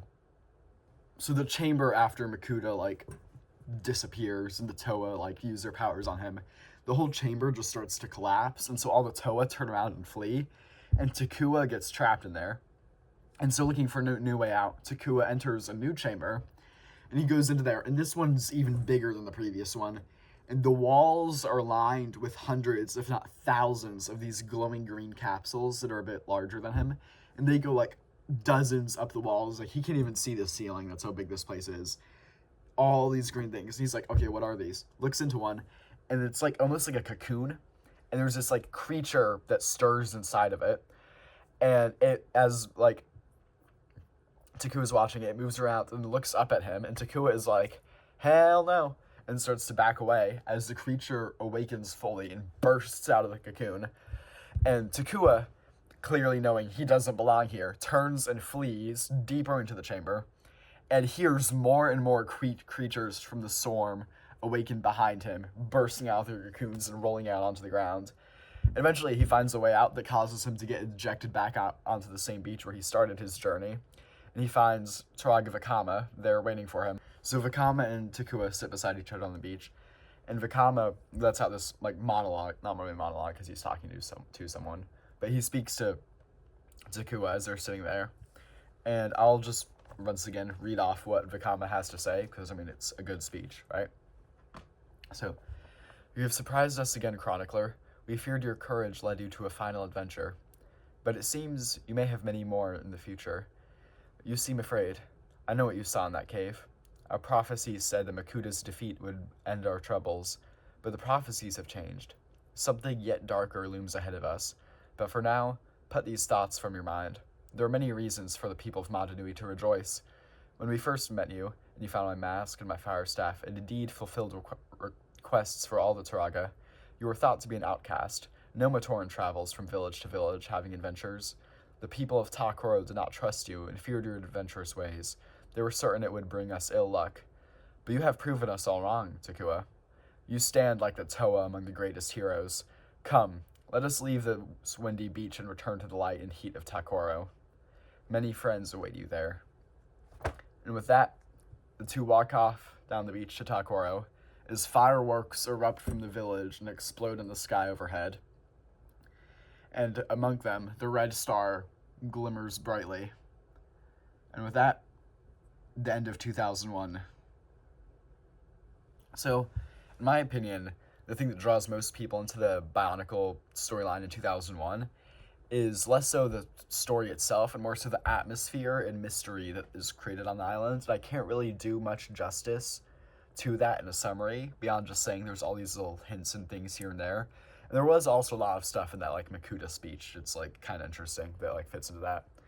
But there's also a sense of like everything being like just out of place. Like there's no right place in time. Everything is primitive or futuristic. There's no in between. It's weird, right? Like even the design team had a rule for 2001 and a little later than that like you couldn't have any wheels. Like nothing could have wheels on it to like make the technology weird. And so initially, LEGO planned to end Bionicle in 2001. Like that was going to be it. What you just saw was going to be the storyline, right?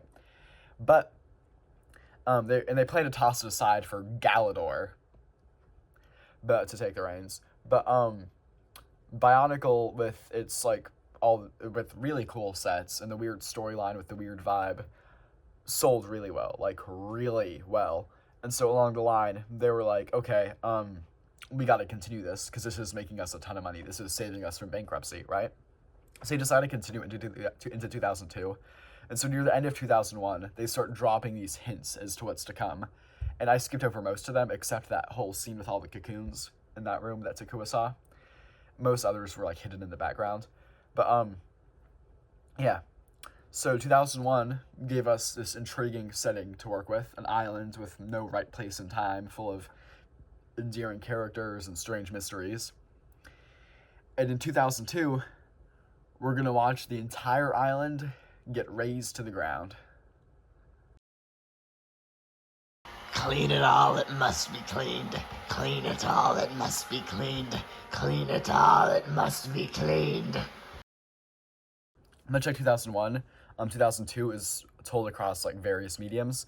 The novels and comics once again show the story of the Toa, and the Matoran story is showed through a series of like short animations made by Templar Studios, which are the same studio that made Monog, except now instead of a game, it's just animations that are unlike the Lego website. And so also the Matoran story this time is much shorter. There's a lot of stuff that happens off screen that's just implied to have happened, especially in the Matoran side. I think there's a little bit on the Toa side, but it's mostly on the Matoran side. And also 2002, of like all 10 years, I'd say it has like the second shortest story, so this should go by fairly quickly. I think in my script it's like 11 pages, and my script for this is like 64 pages long. If I remember correctly, we're on like page 27 now. Anyways, the timing and continuity of the beginning of 2002 is also tied off because I just lost my train of thought, and I'm trying not to look at the script. So it's a little off because the comics and novels and stuff with the Toa side of things imply it starts immediately after 2001, or at least it seems that way. But as we just saw with Monog, that progressed into the nighttime, while the comics show it seeming to start with the daytime right after. While, like I said, it was nighttime, and we saw Taku and Vikam on the beach, and then they go inside. So it's implied that the animations and Monog imply that 2002 starts a bit later. So I like to think of it starting like the morning after, which does imply the Toa stayed outside of Kini Nui like all night for some reason. But like I think it's the most simple way to fix the like error or like continuity issue. Or maybe there is no continuity issue and I've just misinterpreted what I've read, but I think the comics show like the Toa coming out and then the stuff happens like right after. But anyways, so yeah, I think this starts the morning after the previous one ended. That's what I like to think. Now to get into what actually happens, the Toa just finished their fight with Makuta, and they're standing outside the Kini Nui discussing the fight, discussing Makuta, discussing the future of Manda Nui, both the island and the deity. And as they're doing that, they hear rustling in the bushes, and so they go to investigate, and they find worn out and tired Kapura, right? That Matoran who I mentioned like in the woods practicing, he was part of the Chronicler's company, right? He's standing there, panting from exhaustion. Not exhaustion from the fight, but from the fact he just sprinted across the island to get here. And so they're like, what's the issue? But he's like just muttering, like he's like gibbering madly, like he's gone insane. And he's like whispering to himself. And so Tahu like asks him what's wrong, and Kapura just keeps whispering. And so the other Toa are like, yo, what's he saying? And Tahu listens. And Kapura's just muttering one word over and over. Bo-Rock. And none of the Toa know what that means. And but they figure out, they'll find out as they go to Takuro to investigate. And they discover the celebration of Makuta's defeat was cut short by a just massive swarm of unidentifiable creatures. They're like wreaking havoc on Tawahi.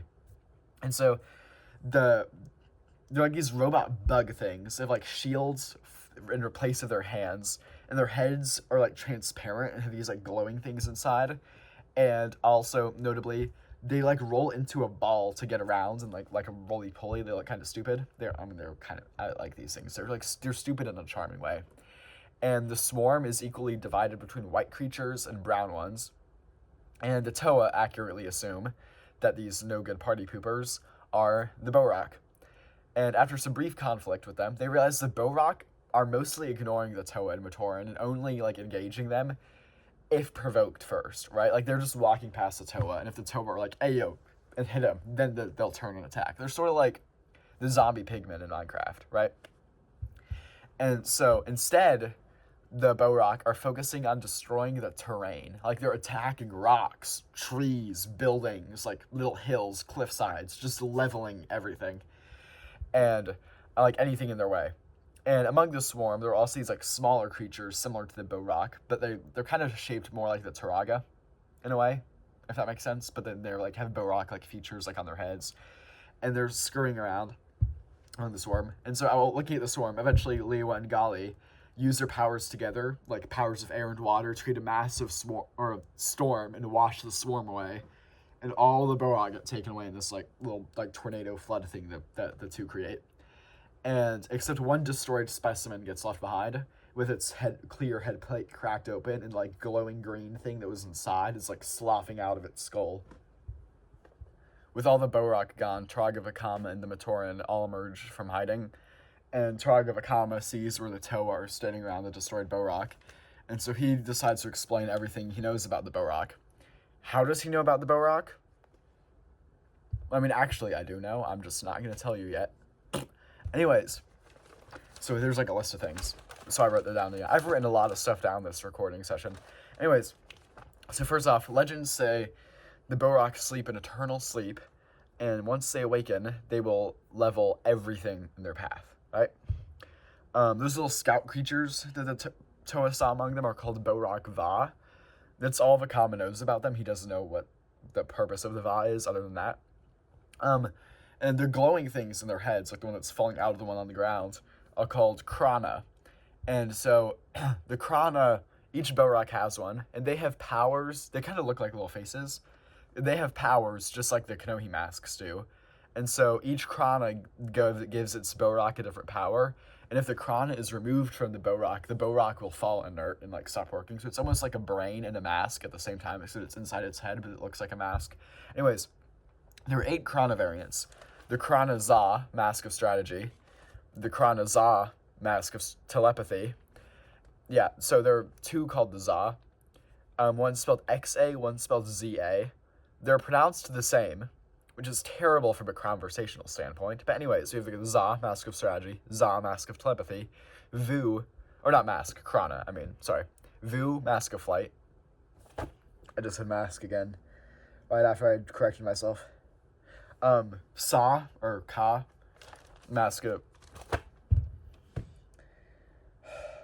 Krana of Shielding. Ya, or I can't read my own handwriting. Yo, Krana of Tunneling. Ja, Krana of Radar. Su, Krana of Strength. And Bo, Krana of Infrared Vision. I've remembered my Kanohi. I have not remembered my Krana. I apologize. And of the Borok themselves, there are 6 types of Borok. There are Parok, which are the broken one in front of them, like the brown ones, and they destroy things with stone, right? Like they like throw boulders around and like crumble mountains and stuff to shatter everything. And the white ones that the Toa saw with them were Korok, which use ice to like freeze and then shatter things. And then there are Tanakh, which are red and use fire to burn everything to the ground. Galak, which are blue and summon big floods to like wash everything away. Nuvok, which are black and dig tunnels in the earth to like destabilize the ground above them so everything will collapse inward and like get killed in like landslides and like sinkholes and stuff. And lastly are Lavok, which are green and spray acid on things. I don't know why Lavok are the only breed of Borok that don't follow either their color scheme or name in their element, or like what they do. Like the brown ones with Po in their name are stone. The red ones with Ta in their name use fire. But for some reason the green ones with Lay in their name use acid instead of air. I don't know. And then anyways, last thing Vakama says is that the Toa should collect all 8 Krana variants for all 6 Borok types. And the Toa are like, why? And Vakama is like, the knowing will come. That is a direct quote. The knowing will come. what is happening right now? I don't even know. And then even the Toars, especially Tahu, like, are they so skeptical of this? They're like, what the hell do you mean the knowing will come? Like, even, like, I'm reading that, and I'm, like, seeing everything that just happened. I'm like, why does both the Lavok and then that statement, the knowing will come? This year, 2002, I don't know why I'm using this as, like, to show it off, but 2002 is, like, for a little bit, Bionicle just gets stupid. I mean, it's cool. It stays cool. There's, like, some cool stuff that happens here, but, like, you're gonna see the rest of this video until the Borak are gone. My sanity just, like, deplete.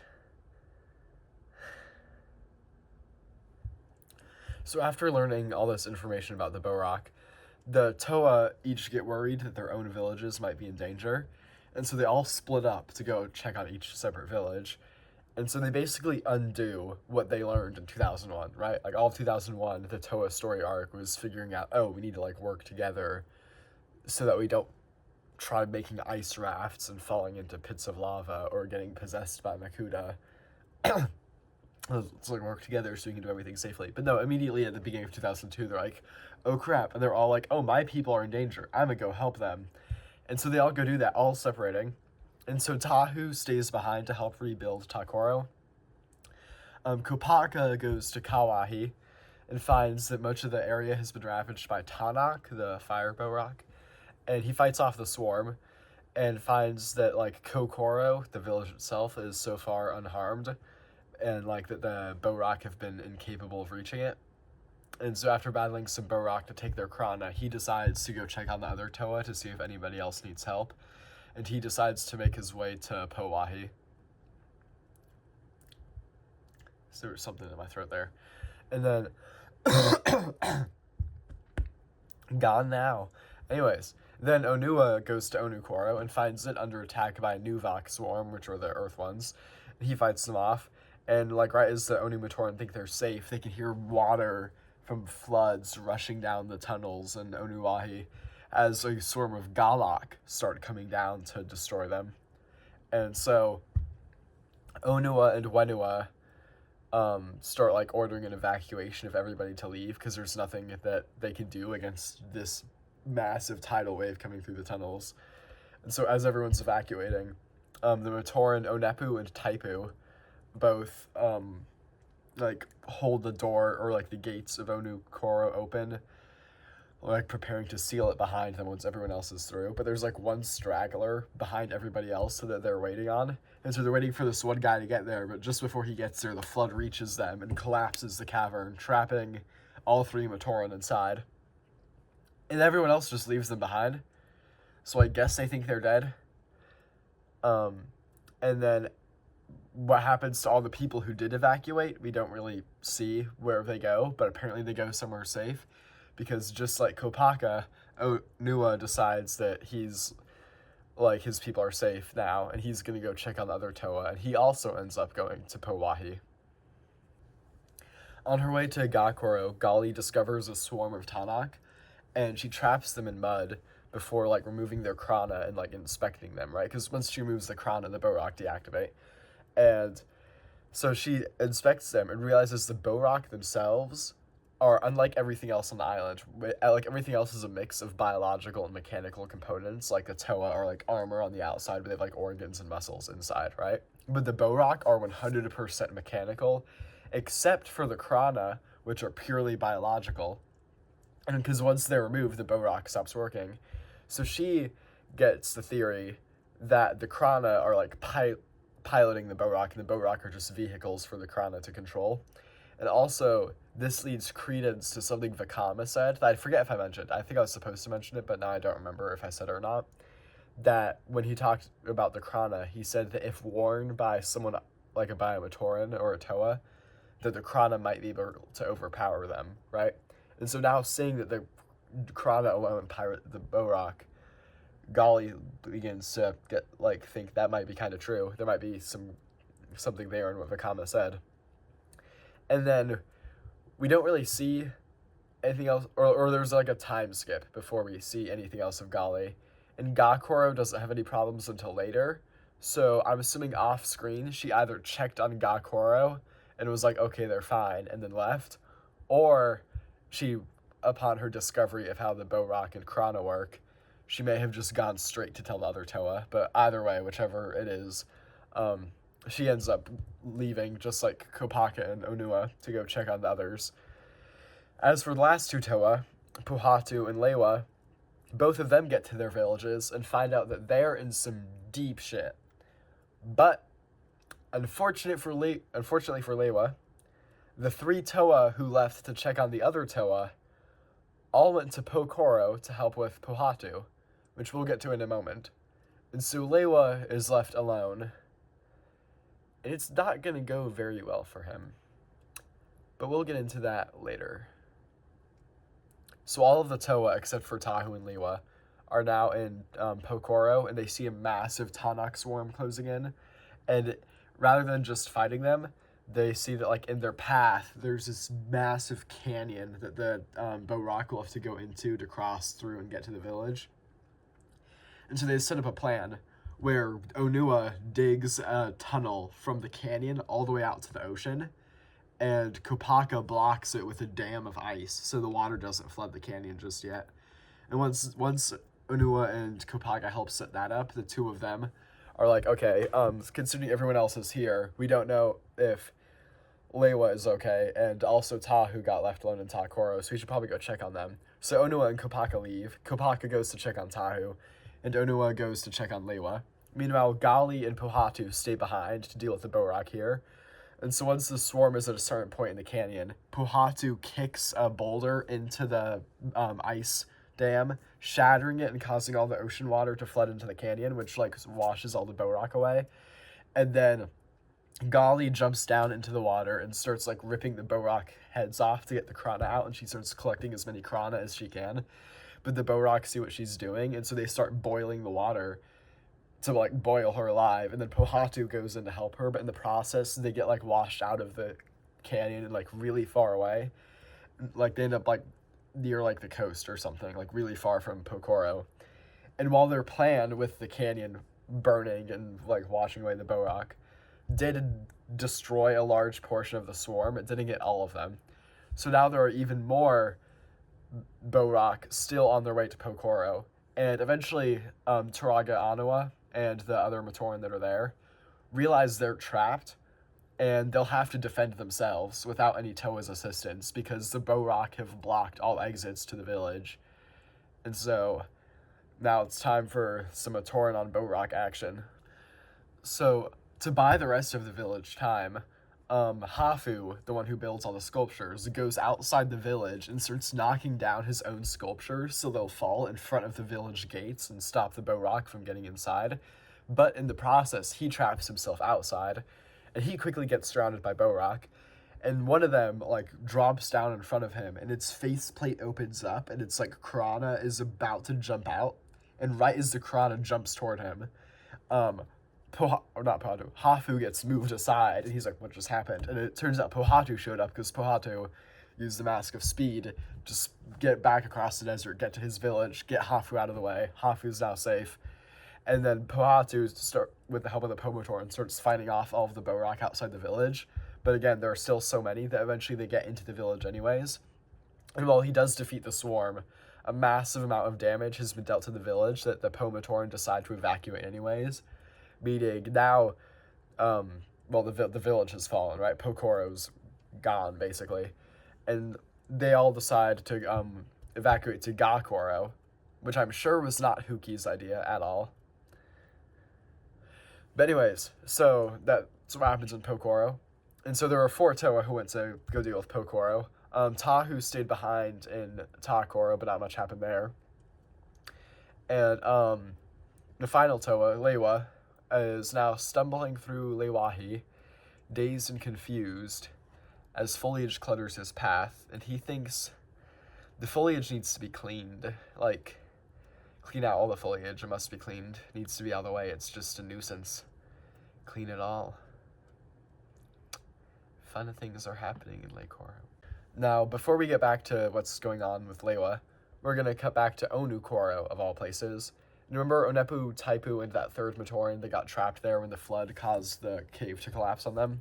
So that third Matoran is named Nuparu, and Nuparu happens to be the second-class engineer for the 12th Marn Tunnel in Onukoro's 4th section, and basically, that means he's an engineer. That's the most important takeaway there. And he's one of the most skilled inventors in Onukoro, if not the most skilled. And he happened to, the reason he was late in the evacuation is because he was getting all his tools. So now he's got all his tools with him. They're trapped in this air, like, pocket of rocks, probably about the size of the space I'm in, if we're going to be honest. Like, not that big, right? The three Matoran are there. Nuparu, out of his toolkit, pulls out a light stone so that the Matoran can actually see. And they find out they're not the only ones trapped here, and that there's a bow rock right next to them. But they quickly realize its faceplate is busted open, and its krana is missing, and it's just sitting there inert.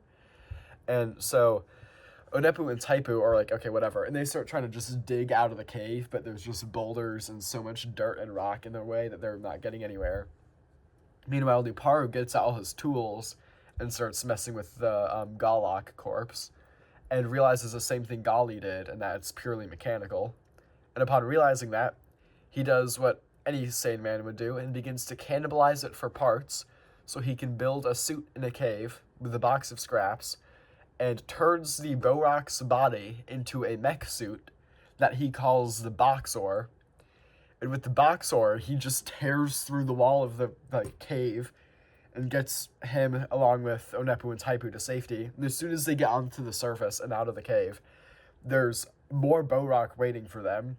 And so with the Boxor, Nuparu just rips those Borok apart, uses their parts to make more Boxors that he gives to Onepu and Taipu, and they just, like, set off to go find the rest of the Earth Tribe.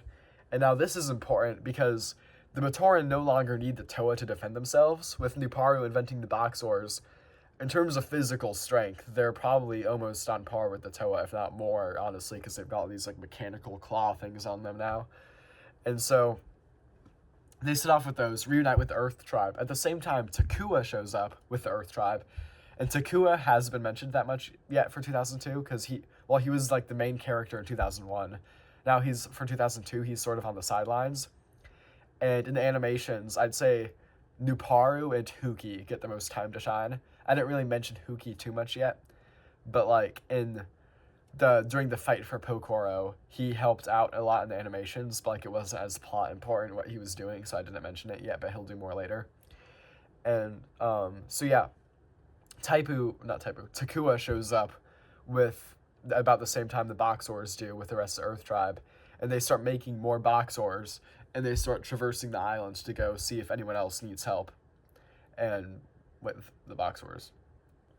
So Kopaka is on his way to check on Tahu and Takoro, but as he's going there, he sees a Borok swarm from a distance, and so he watches it for a little bit and sees a Borok Va, one of those little scout critters, divert from the swarm. And so he follows it into the jungle, where it goes down this hole in the middle of a field, and then he watches the hole from a distance. He can't see inside the hole, he's just watching it. And he sees another Borok Va come out from the woods and go down into the hole, and then a few minutes later, another one.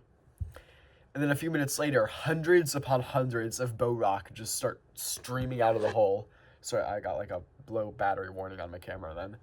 And so, as the Borok come out, once they're gone, he's like, okay, I should probably actually look inside the hole and see what's down there.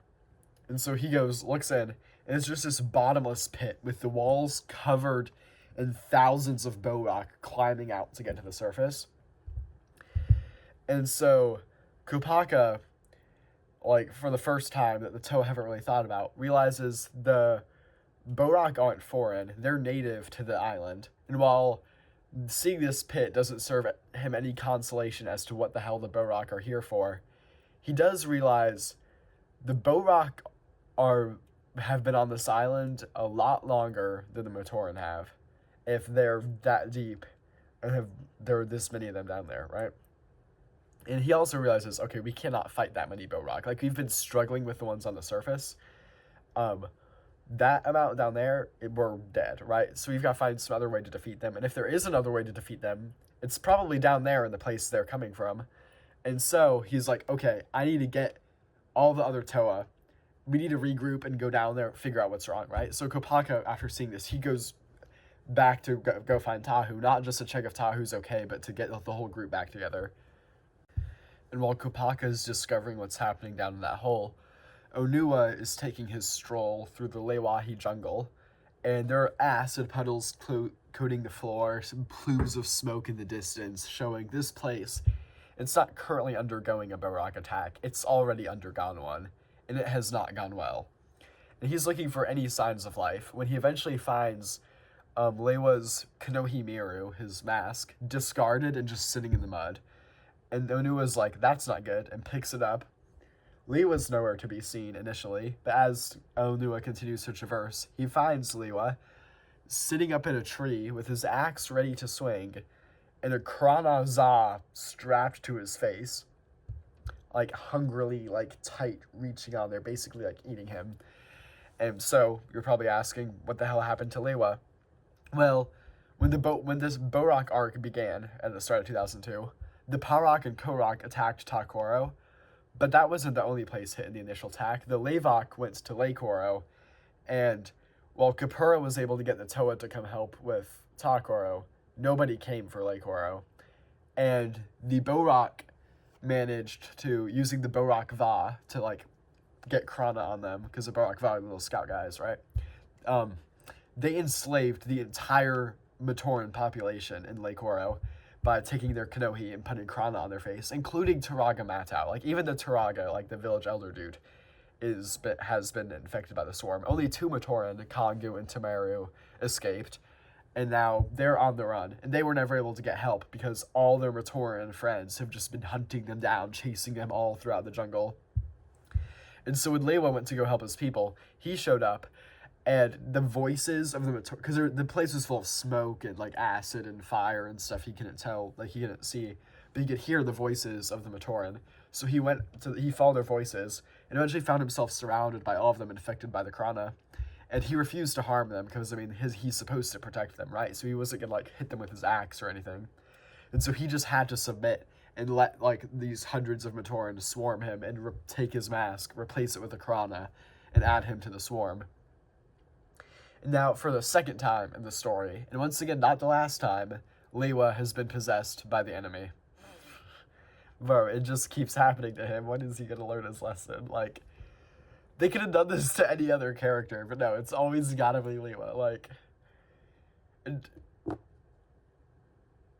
I'm like thinking through in my head, and it would not change the plot that much if they'd swapped the roles of like Lewa and like Kopaka or Lewa and Gali or something, and just made somebody else get possessed. But no, we gotta keep possessing Lewa. Like, why pick the same? Why do the same thing to the same character twice? Like, this is why I said it starts to get stupid here. But it's not like stupid. It's just like goofy. So Onua discovers Lewa in this infected condition, and he starts fighting him, trying to get the Krana off his face, just like how the two of them fought in the Nui Rama hive last year, right? While he was trying to get the infected mask off of Lewa's face. They're doing the same thing again. But the issue this time is the Krana he has is a Krana Za, which is the Krana of telepathy. And so Lewa knows everything Onua is planning to do before he does it. And so he's able to dodge all of his attacks and get out of the way and like counter them all. And so this doesn't go very well for Onua. But in the process, as the fight goes on, Lewa keeps gaining like moments of lucidity where he like pleads for Onua to help him and like says his mind is his own. He has full control over it. And the Krana is just controlling his body. And so Lewa isn't trying to fight Onua, but his body is being controlled against his own will to fight Onua anyways. And so Onua just looks at him and goes, if your mind works, just get good.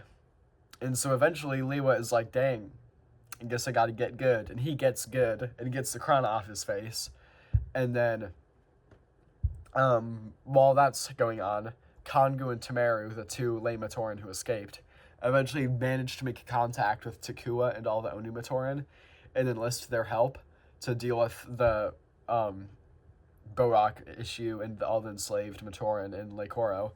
And so they devise a plan where Kongu and Tamaru lure out all the, there's so many names to keep track of, lure out all the Borak out into an area right? Or not the Boak, sorry, the infected Matoran out into an area. The Boak are with them, I think, though. So they're all going out there, chasing the 2 Matoran they haven't infected yet. And then they like turn a corner and just get ambushed by just all the boxers that just rip apart the Boak, and they help like subdue the Matoran so that the Onu Matoran can like get their Krana off, replace them with normal masks, and they're like fine now. And so yeah, they do that, and the Lei Matoran are all saved. So after Lewa gets saved, all 6 Toa eventually reunite, and Kopaka and Tahu tell them about the cave Kopaka found. And so they decide to descend into it, figuring that down there they'll find a way to stop the swarms. And as they're going down, also they figured that all the Krana they've collected might prove useful down there. And so they bring all the Krana with them. And while they're going down, Lewa realizes that the Krana that he was wearing for a while had implanted like thoughts into his mind that the the Boak were like telepathically thinking with each other, and those thoughts got into Lewa's brain, and now he's like remembering them as things in the tunnels trigger his thoughts. And so he like remembers that the Boak apparently they're not malevolent creatures, and they actually serve a purpose, but he doesn't know what the purpose is. But for it to work, everything on the island has to be cleared away, like the trees, the mountains, the villages, even the ground, right? Like everything that makes up the island has to just be destroyed for the Boak's purpose to be fulfilled. The issue is that there are people living there, and the Boak think there aren't supposed to be. Like not that the people need to be destroyed, but like the Boak, their thoughts were like, we got up here not expecting there to be any life up here, but there is. That's an issue. That's not our problem. We're gonna clean up everything anyways, right? And so Lewa makes Tahu suspicious when he shares the fact that the Krana are still in his mind. And now Tahu is thinking that the Boak may still be influencing Lewa. And so he shares his suspicions with Onua, thinking that I just lost my train of thought. Thinking that they're might be led into a trap by Lewa. Meanwhile, while they're debating that, Lewa is talking to Kopaka, and he himself is worried. What if they put bad thoughts in my mind that aren't true and are trying to get me to lead you guys into a trap? And what if I end up betraying you, right? Lewa shares that thought with Kopaka. And Kopaka looks at him and is just like, you might try to betray us. You'll lose. That's it. Kopaka's just like, yeah, if you do that, you're screwed. We don't even care. We're gonna destroy you. It's so simple. Just, you may try. You'll lose. I don't know what it is about that, but I find that scene hilarious, but also cool at the same time. The simplicity of Kopaka's response there. And so while that's going on, they continue going into the tunnels, and Pohatu notices something else that's wrong, because he's a Toa of stone, right? So he's an expert in stone. And he sees the walls of the tunnel are stone that has been carved, but the way the tunnel has been carved out, it does not line up with the way Matoran dig tunnels or the way Boak do, the patterns that it was dug with. And so something else dug these tunnels, and it dug them a very, very long time ago. And also, they're now deeper below the island than anything else the Matoran have ever constructed, or deeper than the Matoran have gone. And so all the other Toa are bickering about Lewa, Pohatu shares this fact with Gali, and she also gets kind of concerned about whatever they're getting themselves into. Where does this tunnel lead? What's down here? But before we find out, we're going to go back up to the surface real quick. So on the surface, Takua, Nuparu, and the Boxer army decide they should go check on Gakuro now. And on their way there, they run into Jala, who is instructed by Vakama to go also help out Gakuro, or help out other villages in general. And so he unites with Takua, and I'll say Takua and Co, honestly. And they go to Gakuro with an army of Parak, basically chasing them, right? Those are the stone Boak. And so at the same time that Takua, Jala, and all the Boxers get to Gakuro, that's when Traga Anua and all the Pomatoran who fled Pokoro arrive on boats. And so they get there. And so this is probably a good time to explain how Gakuro works. It's basically just a bunch of lily pads floating on the water with like leaf-like bridges connecting them. So it's not a very stable village and can easily be like damaged if it needs to be. And so, as soon as the Borok swarm appears on the beach with all the Parok, three Gamatoran, Maku, Kotu, and Holly. I can't count my fingers. Anyways, Maku, Kotu, and Holly go out, and the main bridge that connects the village to the islands, they just like flip the bridge over, like break it. Like the Borok are not getting into the village, right? They're not going to cross that bridge. We're going to destroy it first, isolate ourselves from the island. They do that, and the Porok like destroy a gate that was on the opposite end of the bridge, like the bridge that was on land. They destroy the gate because it's made of rocks. It's the only thing like around the whole village made of rocks for whatever reason. They use their powers to just throw all the rocks at the village and try to hit the three Matoran who like broke the bridge. And one of the rocks they threw is about to hit Maku when Huki jumps in the way and deflects it with a nearby fishing net, which is on the stick for some reason. And so he deflects it. And then immediately, like everybody sees that deflection and they're like, dang, that was really cool. And the Matoran just remember that as like the most iconic moment in this entire fight is just Huki deflecting a boulder with a fishing net. And also saving Maku. And so anyways, for now, once the bridge is destroyed, the Parok swarm just waits on the beach, like on the shore. They like deliberate to find an alternative way inside. And so now we go back down.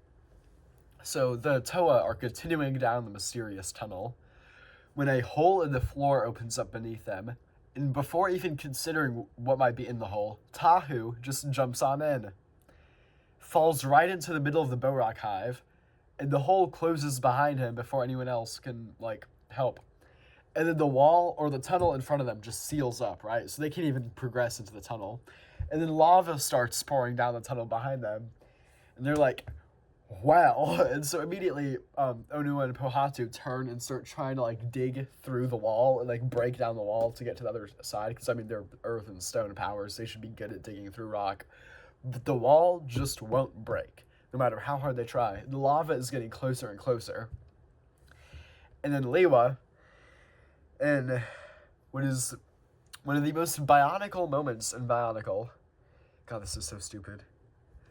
Lewa goes, chat, if the wall can't break, the wall isn't real. And then he turns and walks through the wall. And all the other Matoran just follow him. So they end up in another room, and when they get into that room, the wall, not the wall they walked through, but a different wall in the same room, explodes. Like, the wall just blows up. Tahu's on the other side. He's like, yo, what up? And then before anything else can happen, the floor explodes. Why is everything, why do we need two explosions? Why did Tahu need to leave? Why did Tahu need to leave when he did nothing and then came back? Like, and now everything in this room is exploding. So I guess this one room is like Syria or Palestine or something. I just said Palestine. Oh my god. Anyways, the degradation of my sanity is imminent. They fall into another chamber where they find like niches in the floor to fit all of the Krana they collected. So I guess Vakama was right and the knowing did come. How is he supposed to know? How is he supposed to know they needed all the Krana? Like, that's so stupid. He has like nothing he knows that would like back up why Vakama should know that. Anyways, they put the Krana on the floor, and then a door opens up, and they go into another room. And they go, and these like 6 chambers appear, so they go into them, and they find these things called Exotoa, which are like boxers, but for the Toa, right? Like just big mech suits, and they're not made of Borok parts. They're just there. Like they have nothing to do with the Borok. They're just down here. Why are the Exotoa down here? I don't know. And anyways, the Toa get an Exotoa, and then they trudge deeper and find 2 massive creatures called Kadak and Gadak, and they're the Borok queens, or just the Barag. And so they look more like dinosaurs than Borok, but that's alright because they're still pretty cool. And the Barag refer to the Toa as like brothers and allies, and once the Toa start fighting them, the Balrog get really confused. And, I mean, well, they're confused, but they retaliate anyways, because they're like, hey, yo, Toa, you're not supposed to be doing that. What are you doing? You're not supposed to fight us. Anyways, they fight them. And, Kopaka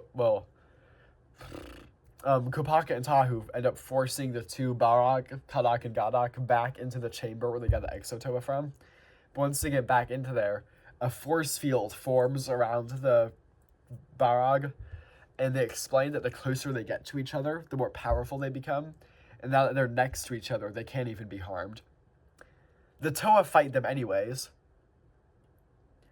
I don't know why, and they just told you can't hurt them. Why are you fighting them? Anyways, Kadak makes, like, illusions that distract Onua and Pohatu, and then they also mess with Lewa by telepathically, like, beaming thoughts into his mind to cause him to doubt himself. And then Kopaka, Gali, and Tahu keep trying to fight them, but it's not going very well because they realize the Exotoa armor are, like, hindering their elemental abilities. Sorry, my dog is being weird over there. Anyways, and so yeah, now while that's going on, we go back to the surface.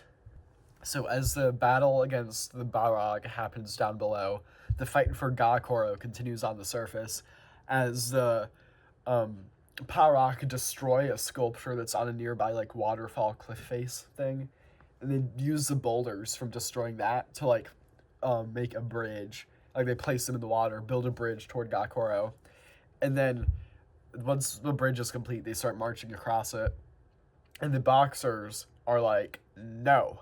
And they start going on the other way across the bridge to fight the Balrog on the bridge. But the Balrog just steal the Gamatoran strategy and destroy the bridge, causing all of the boxers to fall into the water and sink to the bottom. And then that leaves the Balrog once again isolated on the beach, in the village, isolated in the water. But then a bunch of Balrog Va arrive, which are the little scout ones, and they, like, change out the Krana inside of the Balrog. So they take out the Krana that were there, put new ones in, and they give all of them Krana Vu, which are the Krana of levitation. And so all the Balrog lift up and just fly over the water and land in the village and immediately just start, like, destroying everything. Like, the huts are, like, flipping over, sinking, bridges are getting broken apart. And as the Balrog close in on the main population of Matoran, Takua jumps in front of the entire swarm. It is like, before you touch anybody else, you gotta take on me. And then, right at that, we're gonna go back down to the depths of the island. As they're fighting the Balrog, Tahu realizes that the Exotoa suits are restricting their, like, normal elemental abilities. And so all the Toa take off the armor, and they, like, using the power of friendship, they all fire their, like, pure elemental, like, power into the Balrog, like, into the force field they have. And the, like, 6 elements combine into this one, like, protodermis crystal around the Balrog. Protodermis being that element that the Onu Matoran were mining in the caves. How the 6 different powers combine into protodermis. But it makes this big protodermis crystal and traps the Balrog inside. Apparently this crystal is called a Toa seal, and we'll see more later in the story, but none in this video. But anyways, so you make a Toa seal around the Balrog, and then immediately after that, guess what happens? The floor explodes. We're in the Middle East, apparently. Anyways, so they fall, and another floor explodes. They fall, and land in these tubes, and they just start sliding down these clear tubes, which are full of energized protodermis, which is like protodermis, but energized and liquefied. And this is where energized protodermis shenanigans begin. And they will not cease until the end of the story. This is the first time we see it used, but no, excuse me, that was a weird burp. So I've been drinking LaCroix while filming this, so I've been burping so much, but whatever. Anyways, and for some reason, I always burp twice in a row. Anyways, so the protodermis shenanigans begin here, but they won't cease until the end. And by the end of, like, last video in the series, you'll understand. Bionicle runs on energized protodermis. As the Toa fall into these tubes, the Balrog up above are about to trample Takua. They're swarming him. And they all just collapse inert because they've been cut off from the Balrog by the Toa seal that trapped them. And then a little floating symbol appears in the village in Gakoro, and Turaga no Kama says it's a Nuva symbol, and says that means the threat of the Balrog has been defeated. But in the depths of the Borak nest, the tale of the Toa is not yet over. They emerge together from this pool of energized protodermis, all with like fresh cuts and new fits. They've got like round silver armor built onto them, and like new multifunctional weapons, and like much more organic appearing bodies, and they're also just like larger. And I've got to interrupt myself here when they get out of this pool, because like you ever read something and there's just like a random throwaway line that just like sends a chill down your spine, or it's like, dang, that line was cool as balls. And like the first one of those for me, chronologically in Bionicle, is 2001 with Makuta saying, "You cannot defeat me, for I am nothing." But that line is chilling in retrospect. The first line that just on its own made me be like, "Dang!" is here when they get out of the pool. Gali looks around at all the Toa and it's just like, "What have we become?" And Kopaka looks at her and just goes, "More than we were, and more than anyone has ever been." And I don't know why, but that line is so cool to me. I just like it, saying like, whatever. Anyways, so at that notion, right after Kopaka says, "We're more than anyone has ever been," Tahu says that means they're not Toa anymore, they're something new. And so he decides to call them Toa Nuva, right? And these are also, that's a picture on my shirt, is the Toa Nuva emerging from the energized protodermis. Ignore the fact it says Nirvana underneath. Anyways, so at that notion, they all are like, okay, we need to get out of here. And then they discover when one of them uses their mask power, it affects all of them, which is kind of cool, but also kind of weird. So like if Leiwa uses his levitation power, all of the Toa start floating. If Tahu uses the power of his Kanohi Hao, everybody gets a shield around them, right?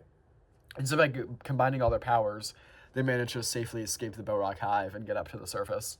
On the surface, the Matoran take the Krana out of every Borak across the island and just dump all the Krana into a big hole and bury them. And they reactivate the Krana-less Borak somehow and use them as like machines to help them rebuild the damage they did to the island. And then also in the aftermath, Huki notices that the deflection of the boulder he did earlier has inspired a new variant of Koli, that's like the sport he plays, which now is played with sticks and basically just becomes lacrosse. And this new form of Koli will be important later and become like much more plot important than it should be. And while Huki is watching people play the new form of Koli, Maku pulls him aside for swimming lessons. And to add to their romance, we see a little spark of romance between Jala and a Gamator named Holly. And then all that romance comes to an end soon once Greg makes love not canon. But Greg isn't here yet. And so instead, we get a toy company marketing romance to 8-year-olds. And with this and the island being rebuilt after the swarms and the Toa transformed, is where we're going to end 2002. Oh, and the last comic of 2002 ends with an ad for Bionicle Nikes. If anyone has these in men's size 10 or knows where to get some, please contact me because I need these. Thank you in advance. So I'm sitting here right now editing the video, and I just realized I somehow left out the first clip of the 2003 section. Like, I deleted it, and I don't know when that happened, so I'm gonna recap here what I should have said in that clip. 2003 is the final year that I'll be going over, and it's also kind of the longest. I think actually in the video I do it faster than 2001, but it has more stuff happen, if that makes sense. And it's sort of two separate halves, like that's why it's so long. There's two different halves of the 2003 story. And so the first half is two novels written by Kathy Hopka, which is, well, she normally writes books for horse girls, but somehow ended up writing the early Bionicle books. And so after the first half of 2003, we go to where Greg took over the story, and Greg was already writing the comics, but starting in the second half of 2003, he's now writing everything, which just brings things to a whole new level of insanity once Greg gets control. And so we just have like one pointless arc to get through, and then we'll get to Greg. So I guess watch me go insane again through the pointlessness of the Borak Cal arc. So Makuta now exists as nothing in the ruins of the main Gaia, and as he schemes there, giving a monologue to himself, it's revealed that he is, as you could probably assume, the one who awakened the Boat-Rock, but he awakened them knowing that Toa would find a way to defeat them, and knowing that the defeat of the Boat-Rock would be a chain reaction that would awaken something even worse that would defeat the Toa. And so, since last time, a Nuva symbol, like the thing I mentioned in Gakoro, one of those has magically appeared in every Koro, and they act as the source of the Toa Nuva's elemental powers. And so, as Turaga and Tahu discuss the Nuva symbol that's appeared for Tahu, Vikama gives Tahu a gift he's kept hidden for years, which is the Kanohi Vahi, the Mask of Time, right? And it's an ancient mask of legend, and one of the most the most powerful mask on the island of Madarui. Actually, maybe that's debatable. No, it's definitely the most powerful. Anyways, while the island seems at peace for now, Vikama doesn't know if anything worse will come, so he decides to give Tahu the mask now, so he doesn't need to worry about it later, and Tahu can just have it in case he has to use it as a last resort. And this timing is oddly convenient, because pretty soon after this, the Nuva symbols are stolen from every Koro, and upon them being stolen, the Toa lose all their elemental powers, and initially they believe there's like one individual person who went around the island and stole each one, but as the Toa talk to each other about what they saw, or about what Matoran saw, because some Matoran witnessed the theft, but some of the Toa themselves witnessed the theft, and they didn't see like the thing that stole the Nuva symbol, but they like saw what powers it used, and as they're discussing it, they each saw different powers, and so they're like, oh wait, there are probably 6 culprits, right? Because it's always groups of 6 in Bionicle. And so like one of them used lightning powers, one of them had like gravity powers, and one had magnetism, one used plasma, one could like control sound, and then also one of them had like some sort of like vacuum power that was like removing air.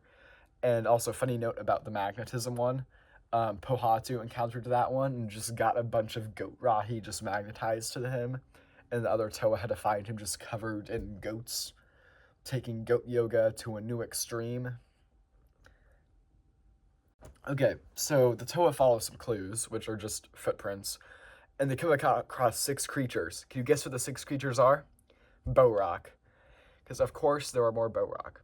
But anyways, except they're not normal Boat-Rock, they're Boat-Rock Cal, which are Boat-Rock, but silver. Crazy. Anyways, they each have their own power sets and are like actually intelligent, so they can talk to the Toa now. And they just go about like insulting the Toa as much as they can. And it's kind of funny, but also stupid. And I hate the Boat-Rock Cal. They should not exist. They're pointless. They just exist because Lego was like, oh, we can sell the same thing, but silver. Anyways. They've got different elements of the normal Boat-Rock, which are the same elements I just listed a minute ago, and I don't feel like listing them again, so I'll put them on screen. And side note, I don't know why, like, Lavok and Lavok Cow both have elements that just aren't elements, right? Because, like, later on, we'll find a whole list of things in Bionicle that are considered elements, right? And which are, like, the main 6 I've been talking about, but there are others on that list, like gravity, sound, like magnetism, right?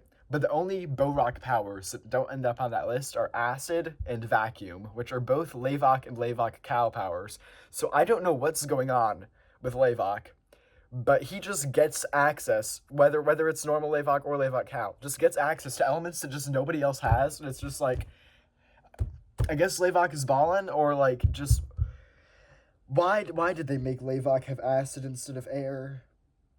It's stupid. And why would they say that Lavok Cal has vacuum instead of just saying he has air? What the heck? Oh. Anyways, so Boat-Rock Cal tell the Toa that they're searching for the Balrog to free them again, and so they demand for the Toa to tell them where the Balrog are. And that, obviously, the Toa don't want to tell them that. And side note, the Toa don't actually know where the Balrog are, because when the floor exploded and they fell down, it was like the whole Boat-Rock nest chamber area like came apart. And so the Balrog like Toa seal that they were in just sort of ended up somewhere. And the Toa don't know where that is, like they lost track of that. So the Toa genuinely don't know. And they try to explain to the Boat-Rock Cow that they don't know. And the Boat-Rock Cow just are like, you're lying. And then fight the Toa and absolutely destroy them. Like the Toa Nuva, who are supposed to be like the best Toa ever, right? They like share mask powers and stuff, but they're missing their elemental powers because Boat-Rock Cal have those, and so Boat-Rock Cal just like beat them the crap out of them and leave all 6 Toa just unconscious in the desert without a single Bionicle being harmed. And the Bionicle leave to start searching the island. And eventually the Toa wake up, and considering that the Kal are just Borok, they're like, oh, we can defeat them the same way if we go around and remove all 6 of their Krana. And so they get back up and decide that, like, all right, guys, we got this. And then we get this absolutely terrible comic panel. So this is where this gets even stupider. The Borok Kal spend weeks just searching the island. Like, there's no developments in their search. We're not seeing them get any closer to their goal. It's just like, oh yeah, we're just walking in circles around the island looking for the Balrog for weeks. Like, they could have put, like, some interesting plot in here. But no, the comics and books and stuff like, oh yeah, so the Borok Kal just walk around for a while. What the fuck? And so while they're spending weeks searching the island, somehow the Toa do almost nothing about this. Like, the Toa also somehow spend a week, so like, oh guys, we need a plan to get rid of their Krana, right? And so at some point during the span of multiple weeks, Lewa, Kopaka, and Gali are like, okay, let's form a Toa Kaida again. That's like when they fused together when they fought the Mana Scrabs. Like, let's do that again to fight some of the Kal. And so they do that, and then find the Borok Kal can form their own Kaida, and they destroy the Toa Kaida. And so, like, and they, like, dissolve again, and they just keep searching for the Balrog. And it's like, can they do... They already have the Nuva Cubes, right? Like, there was such a good option here for the writers to be like, all right, we can have, like, a long story play out of, like, one at a time, the Nuva Cubes, or Nuva symbols get stolen. But no, they're like, okay, immediately all 6 Nuva symbols get stolen, and now the Borok Kal are just walking around the island for weeks. And then there's, like, there's, like, nothing happens. There's, like, one Kaida fight. And then other thing happens where, like, Tahu manages to, like, ambush one, dislodge its Krana. And then a Borok Va comes up and replaces it. And the Matoran thought the, like, old Borok and Borok Va were repurposed and working for them now. But from that, we find out they're not. And then nothing is done with that plot point other than the Matoran just stop using the Borok. And so it's like, what is going on? Could they not put an actual plot here? Why did they just make it walking in circles and doing nothing? Why? Oh my god, the Borok Kal are so stupid. Like, the Borok Kal being so stupid is what makes me think the Borok are so stupid. They could have made them the same thing. Why do they exist? Why? Eventually, the Borok Kal do find where the Balrog are, and they just start digging a tunnel down there to get to the chamber the Balrog ended up in. And the Toa are like, okay, what do we do about this? How do we fight them? Like, we've been losing. We don't have our elemental powers. The Borok Kal still have the Nuva symbols. And so the Toa are like, okay, the Exo Toa that we fought the Balrog with are still down there. And, you know, this would be an amazing Chekhov's gun the writers could have done, because the Exo Toa were down there and didn't work to fight the Balrog, but they could have made them work to fight the Borok Kal, right? Because the issue with the Exo Toa is they sap the Toa's elemental power, but if the Toa has no elemental powers, then the Exo Toa would just make them stronger and generally be better, right? And so the Toa are like, okay, cool, we could use the Exo Toa, which is a great idea. They go down there, and the Borok Kal are already fighting the Exo Toa because the Exo Toa are sentient, which, why? Why are they sentient? I don't know. And then they just destroy them. So it's like, okay, now the Toa can't use those. When, like, what is the point anywhere in the storyline of putting the Exo Toa in the Balrog chamber when they didn't work against the Balrog and the Toa can't use them against the Borok Kal? Why do the Exo Toa exist? Oh my god. Anyways, then the Borok Kal defeat the Exo Toa, and there's this cube down there called the Nuva Cube, and they're like, okay, we're gonna put the Nuva symbols on the Nuva Cube, and that will release the Balrog, because, like, the Balrog were sealed in there because of the 6 elements, and using the 6 elements on the Nuva symbols will, like, unseal them, right? And so they all walk up, and they're actively putting the Nuva symbols on the cube, and the Toa are like, oh crap, we're too late, because now they're about to release the Balrog, right? And so Toa are like, okay guys, we need a plan, we need a plan, we need a plan, we need a plan. And Tahu is like, guys, I have the Mask of Time. I can freeze the Borok Kal in time while we come up with a plan. So he uses the Kanohi Vahi on them to freeze them. And remember how the Balrog, if the Balrog could get close to each other, they become like, they like get a force field around them and they get stronger? Well, apparently with the Balrog cow, what happens is when they're about to beat their goal, they become immune to all external effects. Now, is it just me or is that stupid? Oh my god. Anyways, so that happens and the Balrog can't be frozen time, but the attempted freezing of time does make them very slow. So instead of just like, use a Berserk book as an example, instead of just like putting the cube on, or the symbol on the cube like that, they're like doing this. Like very slowly now, right? Because time got messed up. And so,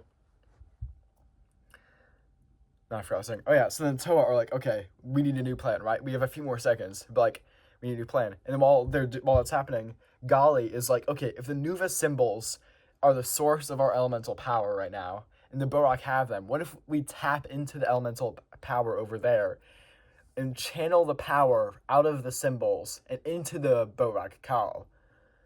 Which, I don't know where the, like, logic behind that is. If, like, I mean, it kind of makes sense, but it doesn't, and it's just weird. Like, that's not as stupid as other stuff, but it still seems kind of stupid, but it leads to some of the coolest things, right? So the Toa try this, and they like, focus all their effort onto the Nuva symbols in front of them, or, like, they're not right in front of them, but they're, like, a little bit away over where they're watching the Barak Kal do their thing. And they flood their energy into the Nuva symbols, causing it to leave the symbols and enter the Barak Kal. And the Barak Kal stop for a second, and they're like, yo, I feel strong. Like, look at all this energy flowing into me. Yo, we don't need the Balrog, right? Like, yo, we're so strong right now. And they're like, yeah, man, yo, I feel awesome. Like, screw the Balrog. And the Balrog are like, y'all, what do you, like, the Balrog are, like, frozen in the Toa seal, but they still have, like, telepathic powers. And, like, what are y'all doing down there? Like, stop. But just put the symbols on the cube. And the Kal like, nah, we're powerful. Yo, check me out. And as they're doing that, Nuvak Kal's gravity just crushes it, turns it into a black hole. And here come my favorite deaths, or some of my favorite deaths in Bionicle. Right, Nuvak Kal just turns into a black hole and just, like, vanishes out of existence, and other Kal are like, yo! And then Parak Kal's plasma powers erupt out of it and just cause him to melt and just dissolve into the floor. And then so much electricity starts coming out of Tanak Kal as the Nuva symbol energy floods into him. All the electricity explodes out of him, and he just, like, is sapped of all energy entirely and just, like, falls down as, like, basically like when your phone dies, right? That's what happens to Tanak Kal. And then Levak Kal's vacuum power creates a vacuum around him that makes such a drastic pressure change that he is launched upward through the ceiling of the cave, through the island's surface, into the sky, through the atmosphere, and up into space, where he now orbits the planet that Madanui lies on. Which is like, damn. And theoretically, he doesn't need air to live either, because if he has vacuum powers, he should be able to survive in a vacuum. So, I mean, of the 6, he's the only one that doesn't die, and he's just up there now. Like, Levak Kal's just floating in space. And then Galak Kal becomes too magnetic, and all the Exotoa parts from the Exotoa they just destroyed just fly over and crush Galak Kal. And then Korak Kal, the last one, has, like, all this sound erupting out of it and creates, like, this field of sound that the vibrations around it cause Korak Kal to shatter. And now all the Borak Kal are dead from their own powers as, like, elemental energy, and the Nuva Cube, like, went into them. And also, I find it funny that, like, Levak Kal is the one whose power isn't an element, and it's the only one that, like, didn't technically die, because now it's in just space. Yeah. Anyways, I think that whole, like, sequence is metal, especially Nuvak Kal becoming a black hole and Levak Kal just going boom. With the Borak Kal defeated, the Toa take the Nuva symbols, leave the cave, and, like, go back up to the surface. And then the Turaga decide to, like, host a celebration about this, and for a holiday called Naming Day, where they rename Matoran, who've made important contributions to the island. And so, get this, Jala gets renamed to Jala, but with a silent R. And then Huki gets renamed to Huki, and Maku gets renamed to Maku. And then Takua decides to rename Puku, Tepuku. If this is just one last little bit to make this arc just a little more stupid, and then why is I mean, I get why naming Day is a thing, and I'll get to that in a second. But then the sport Coley gets renamed to Coley. Now that the Matoran have revised with new rules and stuff based on like Huki's deflection of that boulder in Gakuro.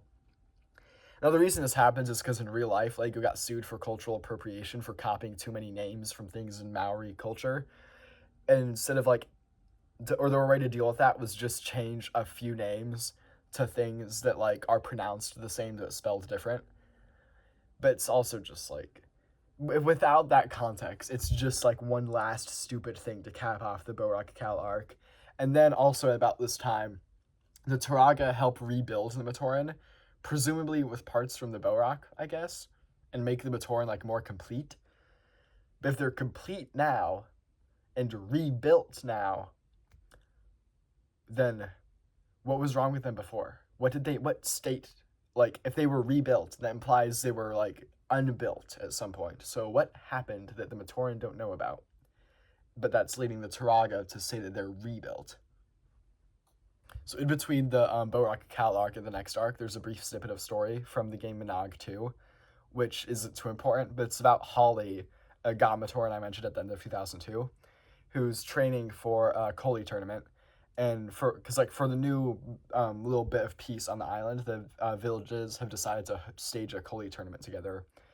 And in this preparation for the tournament, in fact, the day of, like the morning before the tournament, is when our next arc will begin. But first, Makuta realized the whole Borak and Borak Cal plan failed, and so he pulls a Thanos and decides he'll have to deal with the Toa himself. Okay, this is editing me again, and somehow I made the same mistake twice. So I've somehow also lost the clip of talking about how the story was told in the latter half of 2003. In this section, just this half of the year has more content than any of the previous 2 years covered. It's got 2 books, 3 comics, and a movie, which is the first movie LEGO ever produced, I think. And I think Bionicle is very deserving of that title. But yeah, so in this section, like I said, 2 books and 3 movies, or not 3 movies, 3 comics, when like that's how much content we would have gotten for like that's more than we would have gotten just in 2001, but this is just half of the year. So there's a lot to go over. And yeah, that's about it. Okay, so we begin the night before the Coley tournament, where the 6 Turaga are having like a secret meeting, where we see a lot more of the Turaga's personalities here, but I'm not going to go over that too much because we'll see more of them in the video after this one. But they're discussing the Toa's defeat of the Borak Cal, and also Matoro is here because he's translating for Turaga and Uju, and I guess that's kind of important.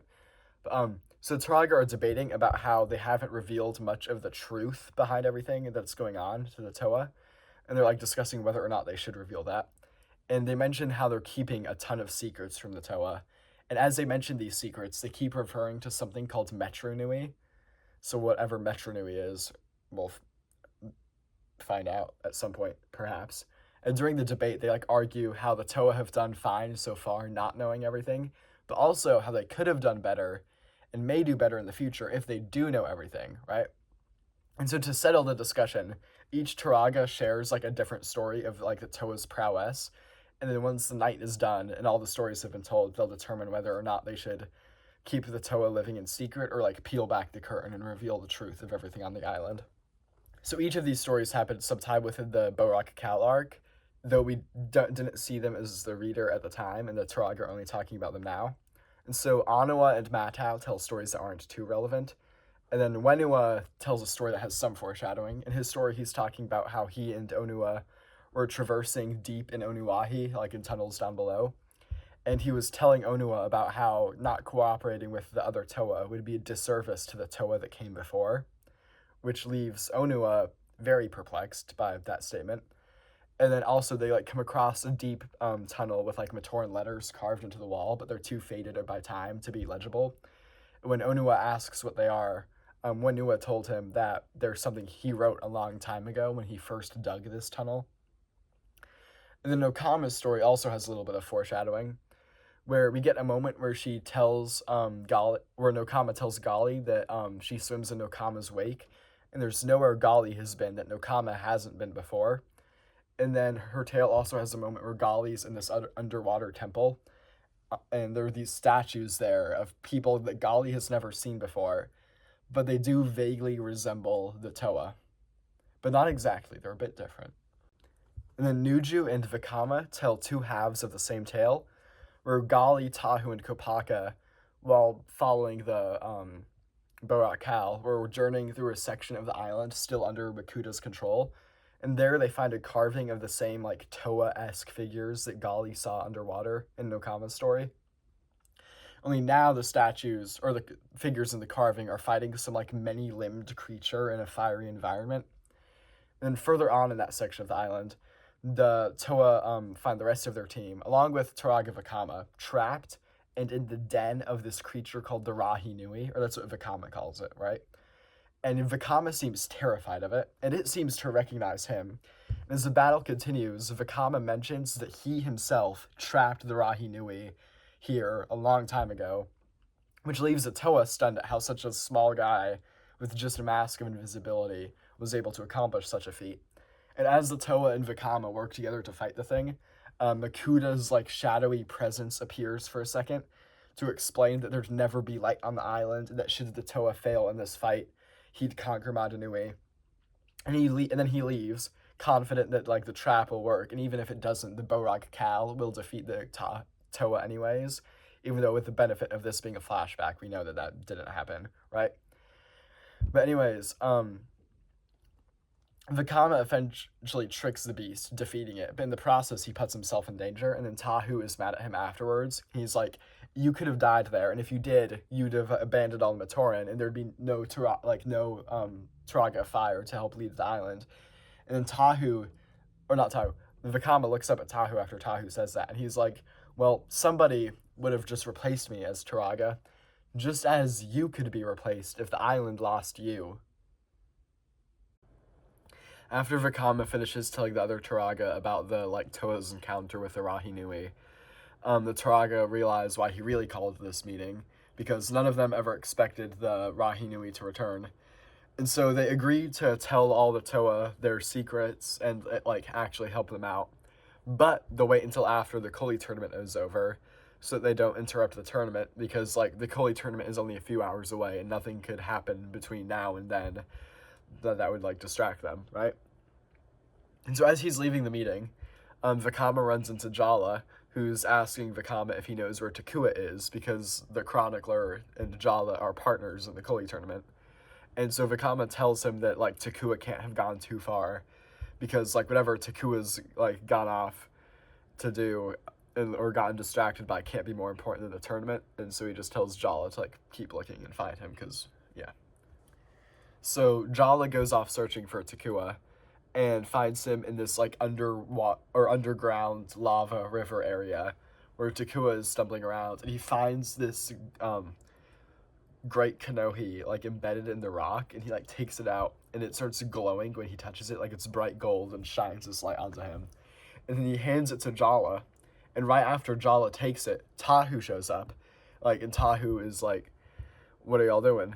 And so Tahu sees Jala with the mask and assumes Jala found it, and he tells Jala to show it to the Turaga once the tournament is over, because it's not a mask that Tahu recognizes. And so then at the tournament, the game is a like three-way game between Takoro, Gakoro, and Pokoro. We've got Jala and Takua playing for Takoro, Holly and Maku for Gakoro, and Huki and Hafu for Pokoro. And during the game, Takua shows off this new move he tried to create, where he like catches the ball and then like does a flip and throws it. He does that and fails miserably, and like everybody laughs at him. And then due to Holly's training arc in Minag 2, the Gamatoran end up victorious. And then at the end of the game, all the players line up to salute the Turaga, and when they do so, they like bend down to like bow. And Jala's bag slips open, and the mask, the golden glowing mask, falls out, and it lands on Takua's foot, and it starts glowing, shining this light onto Jala. And so the Turaga all see it fall out of Jala's bag and assume it was Jala's mask. And so they call a meeting, and they reveal that the mask is the Kanohi Evoki, the Mask of Light, and it belongs to the 7th Toa, who is the Toa of Light. But the Toa must be found. They won't show up on the shore of the island like the other Toa did. And so since Jala, or the Turaga mistakenly believe Jala found the mask, so they believe Jala is the herald to find the 7th Toa. And they give him the mask and tell him to start searching the island to look for the 7th Toa. Jala is pissed about this. He doesn't want to have to do that. But the Turaga are like, no, man, you've got to do this. This is your assigned duty. And he can't convince them that Takua is actually the one who found the mask. And so instead he lies to them and says that Takua offered to join him on his quest. And so then Takua is forced to join up with Jala, and they like start to travel the island, or they're about to set off on their quest to travel the island and find the 7th Toa. So remember how after the defeat of the Cal, Makuta decided it was time to stop turning the island against the Toa and instead just deal with them himself? Well, now deep in the Mangaya, he learns that the Mask of Light has been discovered, and he doesn't like that. So he reaches his own clawed hand, and if you caught that detail, he has a body now. He didn't before. He reaches his hand into his own flesh and tears out these 3 slug creatures called Krata, and he refers to the Krata as his sons, right? And they're these pillars in his lair that turns out ages ago he sealed off these armor things inside them. So he breaks open 3 of the pillars and puts the Krata inside the armor, creating creatures called Rakshi. And so he creates Layrock, Rakshi of poison, to poison the Toa's unity. Gurak, Rakshi of disintegration, to break their duty. And Panrak, Rakshi of fragmentation, to shatter their destiny. If you're wondering what the difference between disintegration and fragmentation is, disintegration is shown to like dissolve things and turn them into dust, and fragmentation just makes them explode. And so Makuta then sends his sons to the surface to stop Jala from finding the 7th Toa and just stop the Toa in general. So unsure where to begin their journey, Jala lifts up the Evoki and finds that its light points in a specific direction. And so he decides to use it as a compass like that, where its glow leads the way. And he and Takua get onto Puku, the crab. They ride the crab and follow where the mask's light leads them. Holly, who won the tournament, like stays behind in Takoro for a bit to bid the 2 heralds farewell. And then she just lingers behind after they leave. And then the Toa, Tahu, Gali, and Pohatu were in the city for the tournament. And so Pohatu leaves to go spread the word of the 7th Toa to the island, and first he goes to Onukoro. And then Gali leaves to go to Kininui to meditate about like this new revelation, and then Tahu just stays in the city. And so while Gali's at the Kininui, the 3 Rakshi that Makuta just made come out of the structure, and they begin to just start walking towards Takoro, and Gali is like, that's not good. And so she like goes after them, and she manages to like beat them there, and then so she warns Tahu. And the city starts evacuating with Holly like helping guide people away. Meanwhile, Gali and Tahu stay behind to fight the 3 Rakshi. In the process, Layrock infects Tahu with poison, like it scratches his face, and there's this like big green gash, and it like infects him. And then the 3 Rakshi on their own, just 3 of them, are enough to destroy the entire city, and the Toa have to bail and leave along with the evacuating Matoran, as the entirety of Takoro just sinks into the lava behind them and like melts and is gone. Like, this is worse than the boat rock. Like the boat rock damage is repairable, but just no swarm this time. Just 3 Rakshi, and the city is in the lava. They're not getting their home back. Like, the Matoran are cooked. So Jala and Takua are journeying through Leiwahi, where they run into Leiwa, and he like offers to accompany them on their adventure, but he points out that they could get, or the mask is pointing them to Kauahi, and so he points out they could get to Kauahi faster because it's up on mountains if they fly there on Gecko birds and leave Puku behind. And so Takua tells Puku to go back home to Takoro, while Takua and Jala get on Gecko birds and fly with Leiwa to Kauahi. But when they get there, they receive word that Takoro has fallen, And so rather than continue on with the two Matoran, Leiwa decides to leave them to go check on the Tamatoran and help the Toa with whatever destroyed Takoro, because like he doesn't know what destroyed it. He just hears, oh yeah, I got destroyed. He's like, oh shoot, I need to go deal with that. So he leaves the two Matoran behind. And the two of them get lost in Kauai as Evoki's light starts like guiding them in circles in the snow. And then eventually they run into Kopaka and he leads them to Kokoro. And when they get there, the village is in shambles and they find the three Rakshi are already here and have destroyed this village as well. And so Kopaka and Jala and Takua flee on foot. And eventually they get to this frozen lake, and Kopaka traps the three Rakshi inside the lake, sealing them off inside a block of ice. Like, they're not getting out, right? And then he just leaves.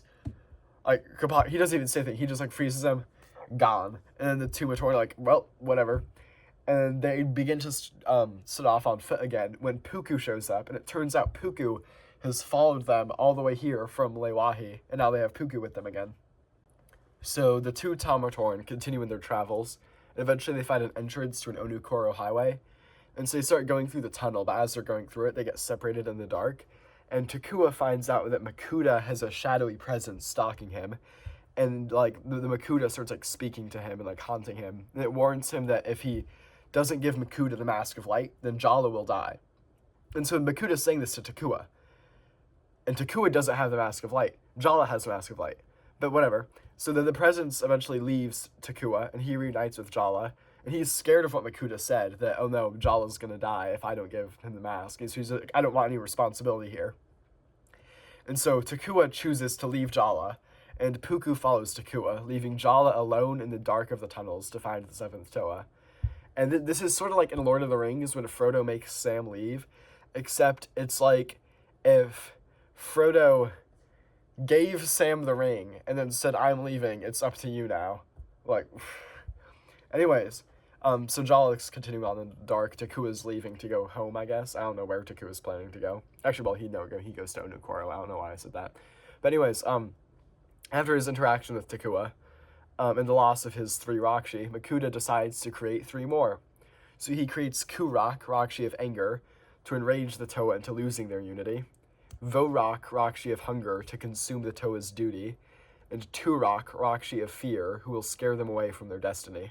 So Takua eventually goes through the tunnels and arrives in Onukoro, where Onua and Pohatu are, and he explains to them that, like, he got separated from Jala. And immediately after he shows up, the three Rakshi that Makuta just created show up, and the two Toa try fighting the three Rakshi, but the Rakshi are way too strong and immediately incapacitate both Toa. And then Takua flees with all the other Onumatoran as they're trying to get out, and the Rakshi try to catch up to him, but before they can, Tahu, Gali, and Liwa show up and hold them off for a little bit. In the process, though, Kurak, the Rakshi of Fear, uses a, like, combined reaction with Layrok's poison that's already in Tahu's system to, like, make him go berserk and get so angry that, wait, so I may have said Rakshi of Fear, I meant Rakshi of Anger. He makes him go so angry that he, like, can't tell friend from foe and just starts fighting everybody, and eventually he just starts fighting the Toa, and the three Rakshi leave to keep going after Takua. But as the Rakshi get further away, Onua and Pohatu recover and go after them, while the others, Toa, all fight Tahu. And the Rakshi are, like, slowed down enough that Takua is able to get away, but in the process of, like, trying to keep them from getting slowed down, Onua accidentally causes a chain reaction that begins to cause the cave to begin collapsing. I just said begin so many times in that sentence. But, like, I think it gets, like, made worse by the Boat flood and, like, collapse that already happened here. So Onukoro starts to slowly cave in. And then, meanwhile, the other Toa are still dealing with Tahu when Kopaka shows up, and him added to the fight helps Liwa and Gali, like, restrain Tahu. And then the four of them are like, oh, the cave is collapsing. And the four of them dip. Onua and Pohatu are still in there, and they're trying to catch up with the other Toa, but they don't. And the cave collapses on them, sealing the two Toa inside. They're stuck. But Takua manages to get out. And as this is all happening, well, also, we should point out, this is the third village the Rakshi have destroyed. So now, because of the Rakshi, like, the Rakshi have done more damage than the Boat, and there are just 6 Rakshi as opposed to hundreds of Boat. Like, 3 villages are already decimated. And as that third village goes down, The sun sets on the surface of the island, and as night falls, shadows begin to grow, and the staff of disintegration points out of the top of the ice layer in a frozen lake, and some of its energy sticks out, and the ice around it begins to fade away. So the 4 remaining Toa, except, well, Tahu, work together to heal Tahu. Once they're done, Kopaka leaves, leaving Tahu, Gali, and Lewa to, like, I don't know, they're just left alone. And they somehow find out that the three Rakshi that were frozen in the lake escaped, so they track them down, and they track them to Poahi. And then they get there, and they get into a brief fight for a little bit, but then the Rakshi cause a cliff to collapse, and in the process of that happening, the 3 Rakshi get away while the Toa are trying to save themselves. And then, at about that same time, Turaga Wenua goes through the Onu Koro rubble and pulls Onua and Pohatu out, and he leads them to Poahi and shows them a cave there where the Turaga have been storing Krata, like the same slug creatures that Makuta pulled out of him. They're now piloting the Rakshi. Apparently, Makuta's been creating those for decades, if not centuries, and the Turaga have been tracking them down and, like, sealing them in, like, little glass jars and filled up this cave with them. And apparently the Krata are actually the way Makuta corrupted or infected the masks in 2001 to, like, control the Rahi. He had Krata going around finding masks and corrupting them. And so, as Turaga Wenua was telling the two Toa about the Krata, all 6 Rakshi appear right outside the cave, although they don't know about it yet, because when the 6 Rakshi show up behind them in the cave entrance, Kopaka shows up, and he doesn't realize the other Toa are in the cave. So he starts fighting all 6 Rakshi at once, and is getting, like, destroyed until Tahu, Gali, and Lewa show up and help, and then the 2 Toa that were inside the cave come out, and they deal with the Rakshi. And the Rakshi eventually all get scattered and flee. But in the process, like, a lot of the Krata got set free, and so they sealed the cave shut, sealing the Krata inside, except one Krata made it out, but Pohatu catches it, and he picks it up, and it's, like, purple and stuff. All the Krata are, like, different colors. They all have different powers. And so he picks up the purple Krata, and Turaga Wenua is like, that Krata you need to be especially careful about, because that is a shadow Krata, and so it's more powerful than all the others, right? And Pohatu is like, all right, I'm going to save it for later then. I don't know what he does with it, but he just puts it somewhere, I guess, and just keeps it on him. And then the Turaga tells the Toa that he'll deal with all the Krata that are now loose inside the cave, and that the Toa should go hunt down the Rakshi. And so Toa hunt them for a little bit, and they find the Rakshi form into 2 Rakshi Kaida. And eventually, after a fight, the Toa, like, break apart the Kaida again, and the 6 Rakshi scatter, once again searching for Takua and the Kanohi Evoki. Jala is still wandering around the island with the Mask of Light when he runs into Takua again, and after some banter, the 2 decide to reunite and, like, keep wandering around together. And the mask leads them to the Kini Nui. And they get there, and they're like, okay, this is, like, the great temple in the middle of the island. The 7th Toa must be here, right? So let's look around. But then the 6 Rakshi show up and surround them from all sides, cornering them in the middle of the temple. But before the Rakshi can do anything, the 6 Toa show up and, like, get in the way. Like, they jump over the Rakshi and get between the Rakshi and the Matoran. And, like, the Rakshi have already destroyed half of the villages on the island. And so, like, the Toa are like, this ends now. Like, we've been following the Rakshi around for too long, and they keep getting away. We need to, like, destroy all 6 of them right now. Like, this is it. And so, Gurak, Panrak, and Layrak get caught in a tornado by Lewa, and then Pohatu fills the tornado with sand, and then Tahu burns it, turning it into glass, sealing all 3 Rakshi in glass. And that gets rid of half of them. The other 3 are much more annoying to deal with. Turak, the Rakshi of Fear, gets, like, knocked aside and then forgotten about for a little bit while the Toa focus on the last 2 Rakshi. But while they're focusing on those 2 Rakshi, which are Hunger and Anger, Turak gets back up and realizes he has a clear shot to get straight to Takua. Like, he doesn't care about the Mask of Light. He's going to Takua. Why is he going to Takua? But he runs to Takua, and as he's the Fear Rakshi, he, like, uses his power Fear, and Takua is just paralyzed. Like, Takua is like, ah! Like, Takua can't do anything. And then the Rakshi lifts its staff, ready to strike down, when Jala just sprints up, runs up, grabs the staff, and just clings onto it like this, I mean, the staff is like 4 times his height. He can easily do that. He's just hanging on the staff and absorbs all of the fear energy from it, falls off, turns to Takua on the ground, and he tells Takua that Takua knows who he is and that he's always been different. And then Jala dies. Jala is dead. And then Takua looks at his dead best friend on the ground, the Furarakshi above him, and he thinks about what Jala just said, that Takua has always been different, and he knows who he is.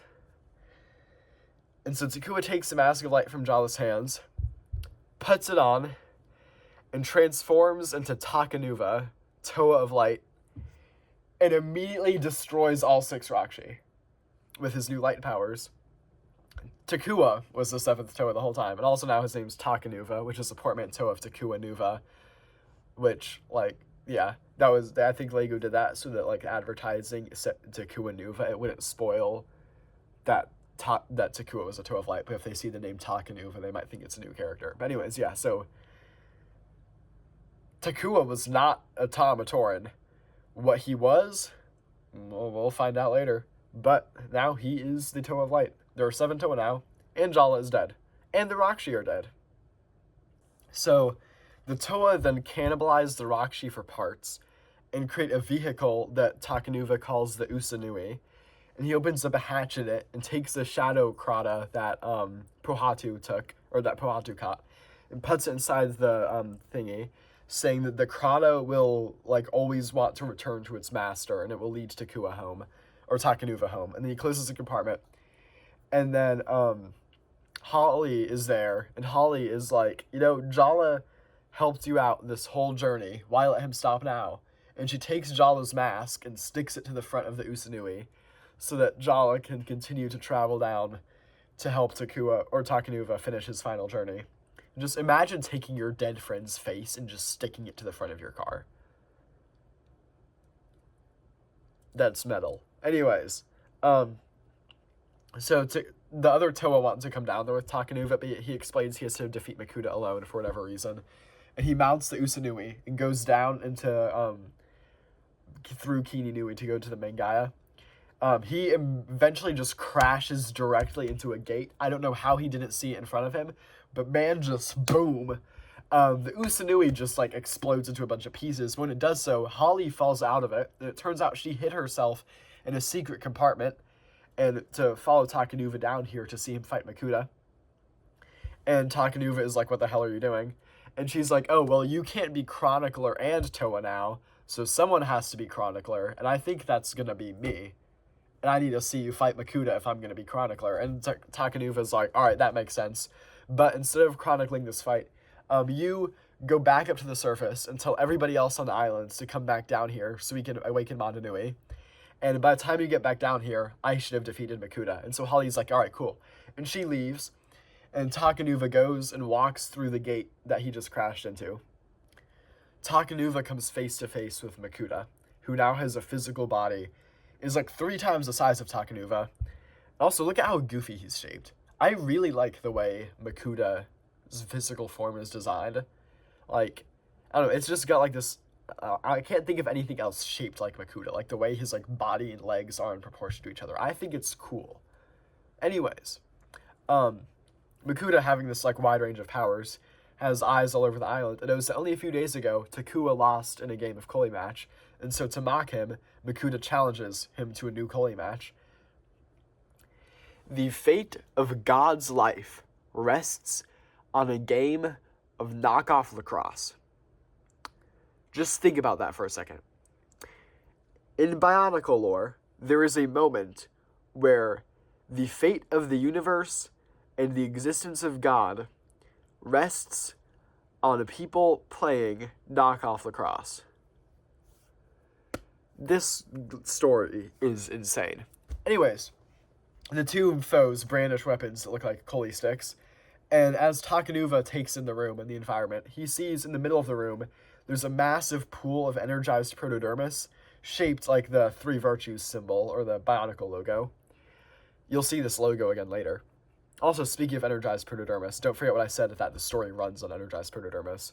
And from this protodermis pool, Coley balls begin to emerge, and as the two of them play, the balls will convert to like light and shadow depending on who gains possession of them.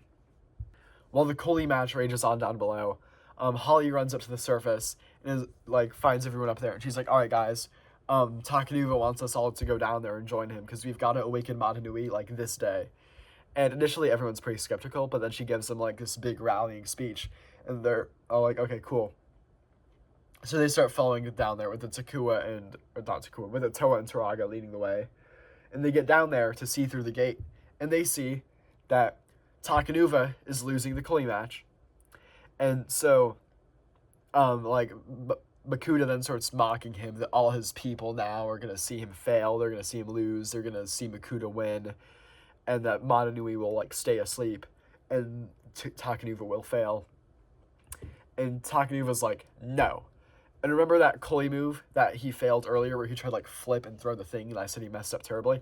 Well, he does that again, and hits, Makuta square in the chest with the Coley ball, knocking him, like, back into the wall.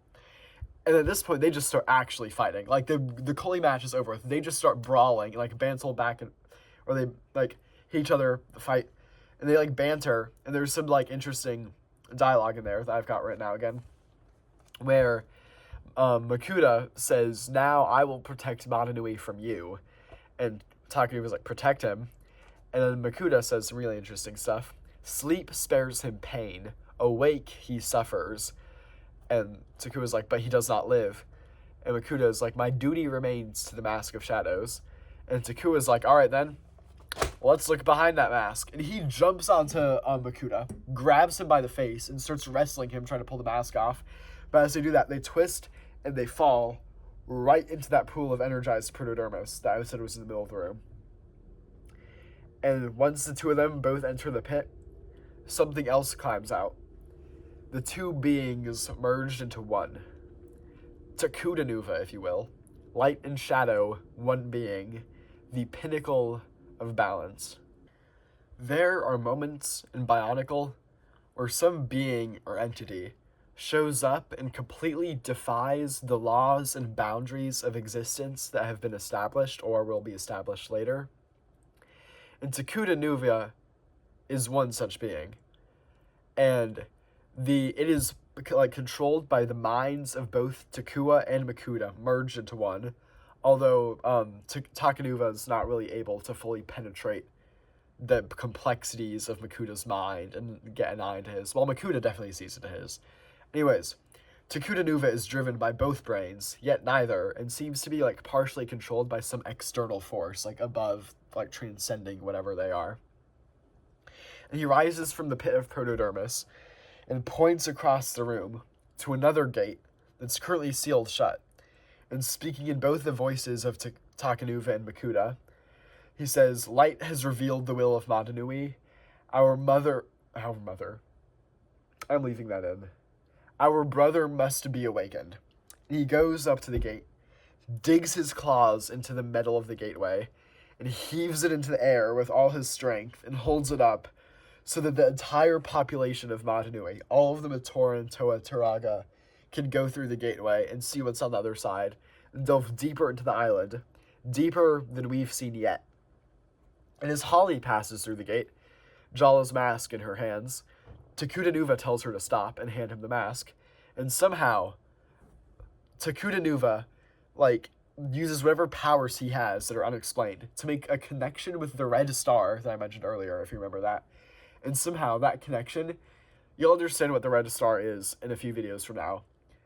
But whatever connection he makes with that allows him to not only recreate Jala's body out of his mask, but also bring Jala back to life. And he just resurrects Jala right there, and via whatever connection he has with the red star.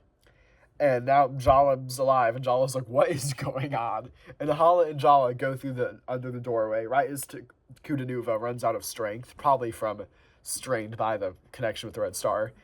And the door just drops on him, and Takudanuva is shattered, exploding into this cloud of, like, dust and debris or whatever that just emanates, fills the room, blinding everyone in the dark.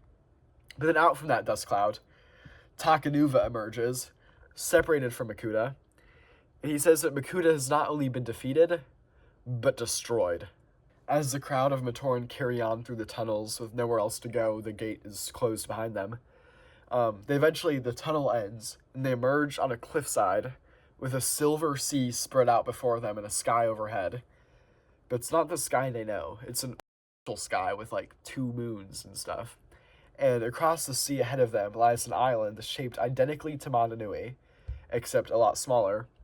And Vakama says it's time for the Matoran to know who they are and where they came from, the great city of Metronui. The Matoran will never set foot on the island of Mananui again, as they prepare to return from the land they supposedly originate from. And Vakama figures it's time to finally tell the Toa the truth.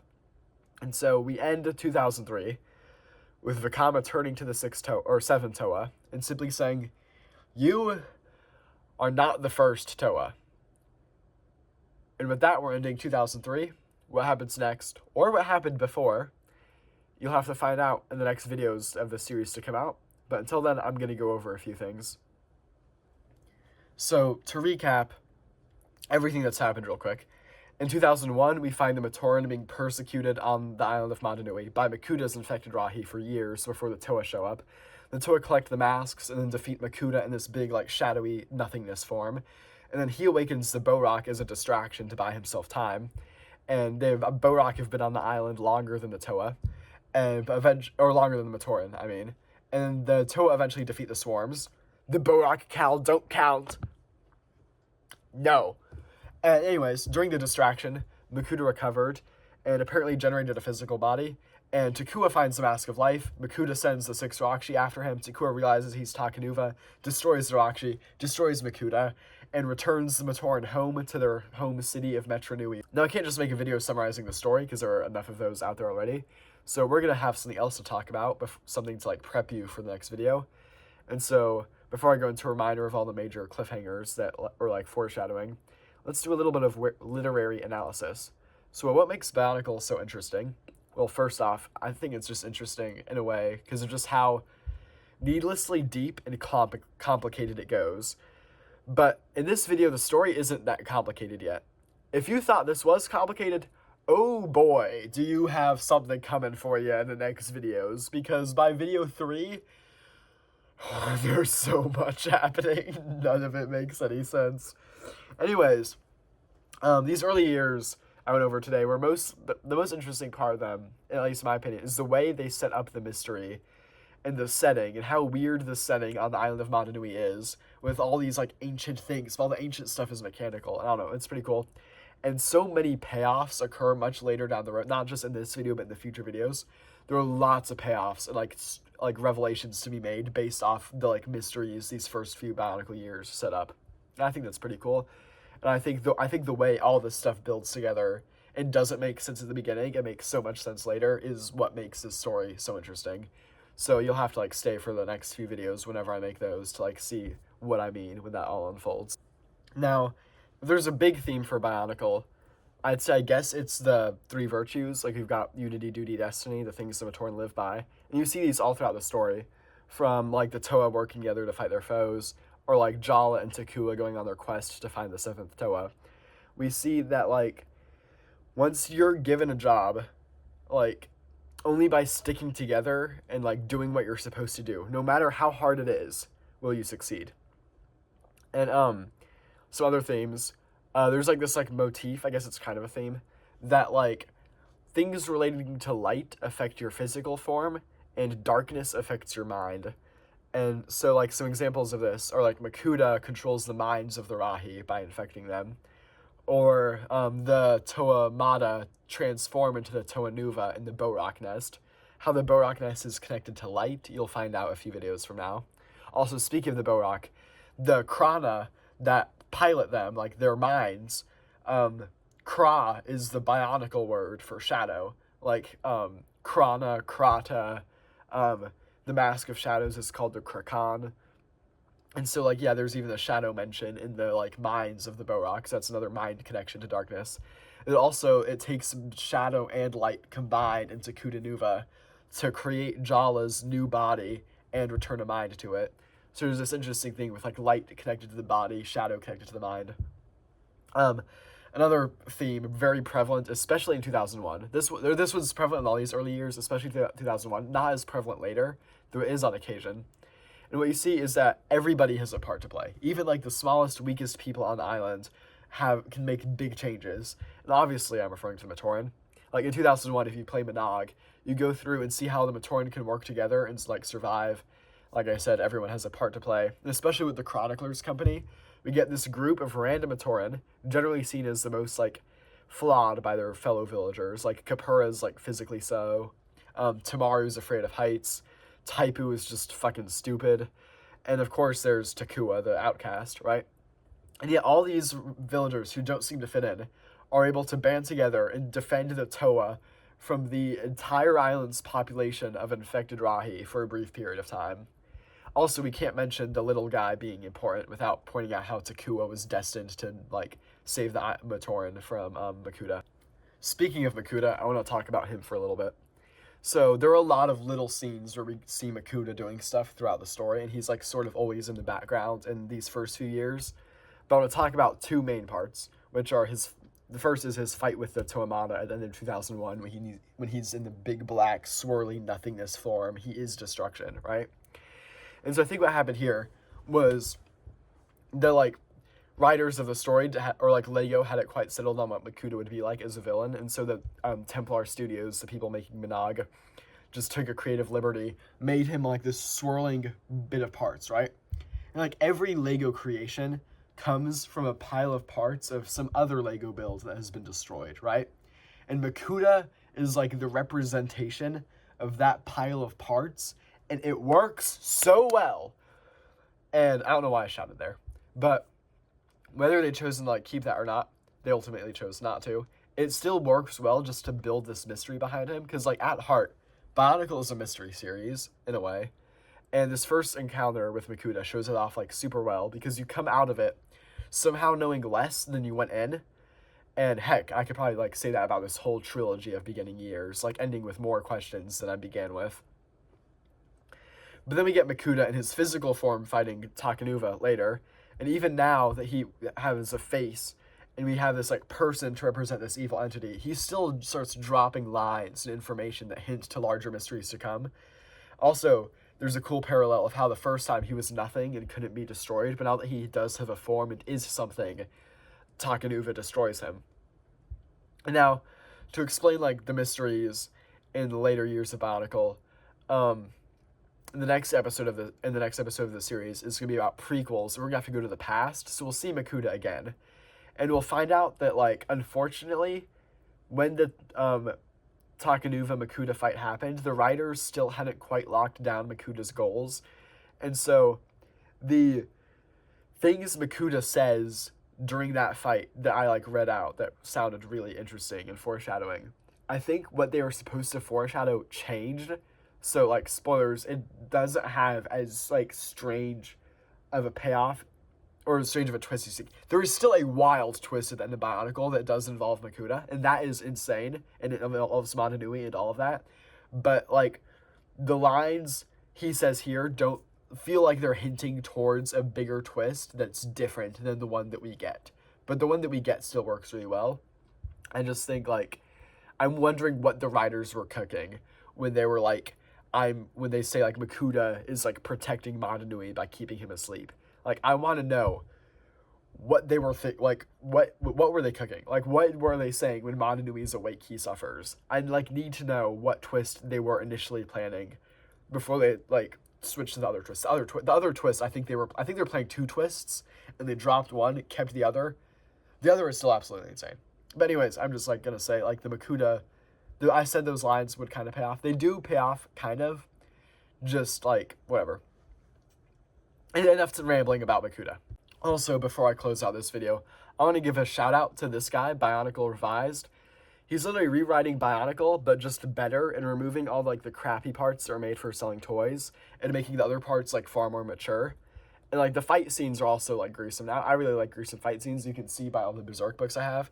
But, like in the fights, you'll see like people get injured. Matoran die all the time. You'll see the Toa will like rip Rahi to pieces, and he does make like some changes to the main story, but I think most of them are improvements. And there are a lot of scenes I don't want to spoil, so I'm not going to talk about it. And as I was like, I started writing this video and planning this video when he was halfway through like book or like season 2 or like the 2002 storyline. And now he finished that like 2 months ago, and I'm still sitting here filming this video, and I'm like, how am I going so slow? What the hell? Hopefully I'll be able to get the next 2 videos out faster than this one, because this is like the first one I've done. Perhaps, hopefully my process will speed up. But yeah, go check out Bionicle Revised if you thought the story so far here was cool. Yeah, so far he has 2001 and 2's storylines up there, and the way he tells them are like insane. It's awesome. It takes a few chapters, like probably 7 or 8 chapters to get like enthralled, but once you do, that's Bionicle Revised is just so good. Please just go listen to it while you're waiting for me to make my 2004 and 2005 video. Please, it's amazing. So anyways, that's the 2001 to 2003 storyline. We've still got 7 years to go, and many mysteries already hang in the air. Like, why is there a giant city and why did its inhabitants flee to the island of Mananui on the surface? Where did the 6 Toa canisters come from if they were just floating around in the ocean? What's the red star doing up there? How did that help revive Jollar? Why do the Borog exist on Mananui, and why is their purpose to destroy everything? And, like, why do the Barog consider the Borog and the Toa to be brothers? And, also, who were the Toa before the ones we know now? How many Toa have there been? And most importantly, how are things going for Levok Kal floating around in the vacuum of space? Alright, that's it for this video. Goodbye. Hopefully you'll show up in the next one. Toodaloo.